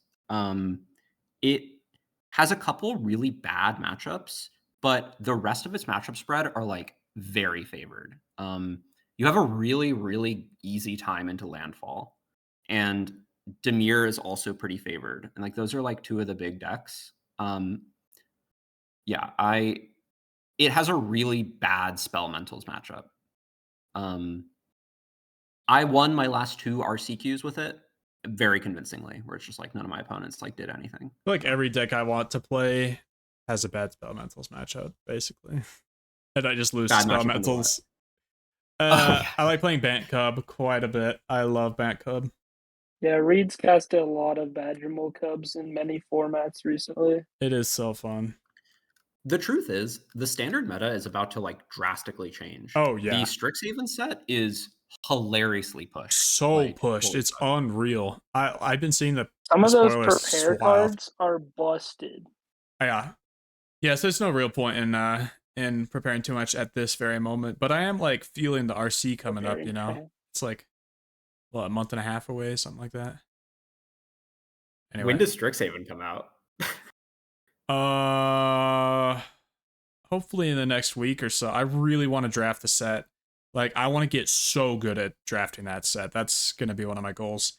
Because I'll be playing in the MagicCon PTQ. Sick. There's 2 PTQs. I'll be doing both, hopefully. Well, really, hopefully I'll be doing the first one and winning that. But barring that, I'll do the modern one as well. So, would be nice. I would play Bant Cub. Easy enough to say I love the deck. If I were really trying to be competitive and I was perfect at all the decks, I would probably play Landfall. I feel like that's really, really strong. I don't know about with or without Sapling Nursery, but are you playing in the... Are either of you playing in any of the standard RCs? Yeah, I'm queued. I don't know if I'll be able to make it because my job will be very much work around that time, but we will see. Well, if you can, you should go to Cincy. I'm not playing in them. Oh, yeah. What would you play, though, George, if you... I would probably play Is It Lessons. Oh, good choice. That deck pretty is solid. It's like so good. Yeah. I love the consistency. If I was going to an RC. Mm-hmm. Sorry, we had a bit of delay there. George, go ahead. Oh, sorry. What was it? I was just saying, I agree. If I was going to an RC, I would register Lessons. Yeah, Lessons. It's a good good consistent deck, and I love consistency in tournaments. There's always like top 4 of the top 8 are always lessons. Yeah, it's so good.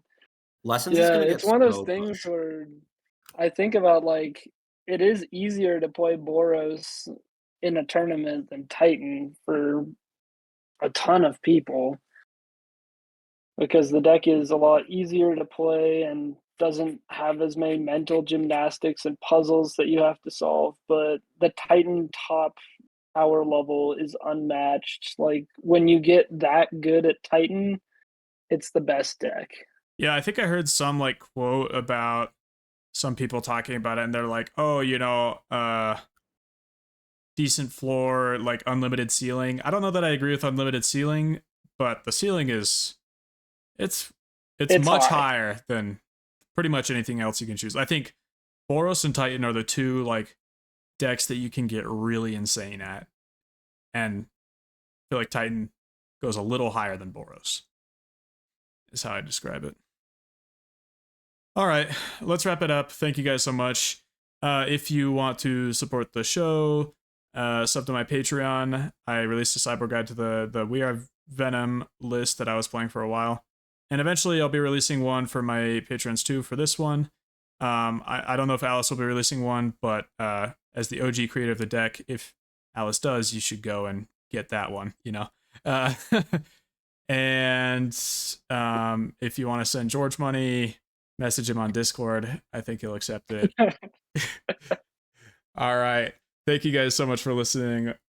See you guys in the Thank next you, one. Alice, for coming on. Thanks for Thank you listening. for having me. Stay greedy. Stay greedy.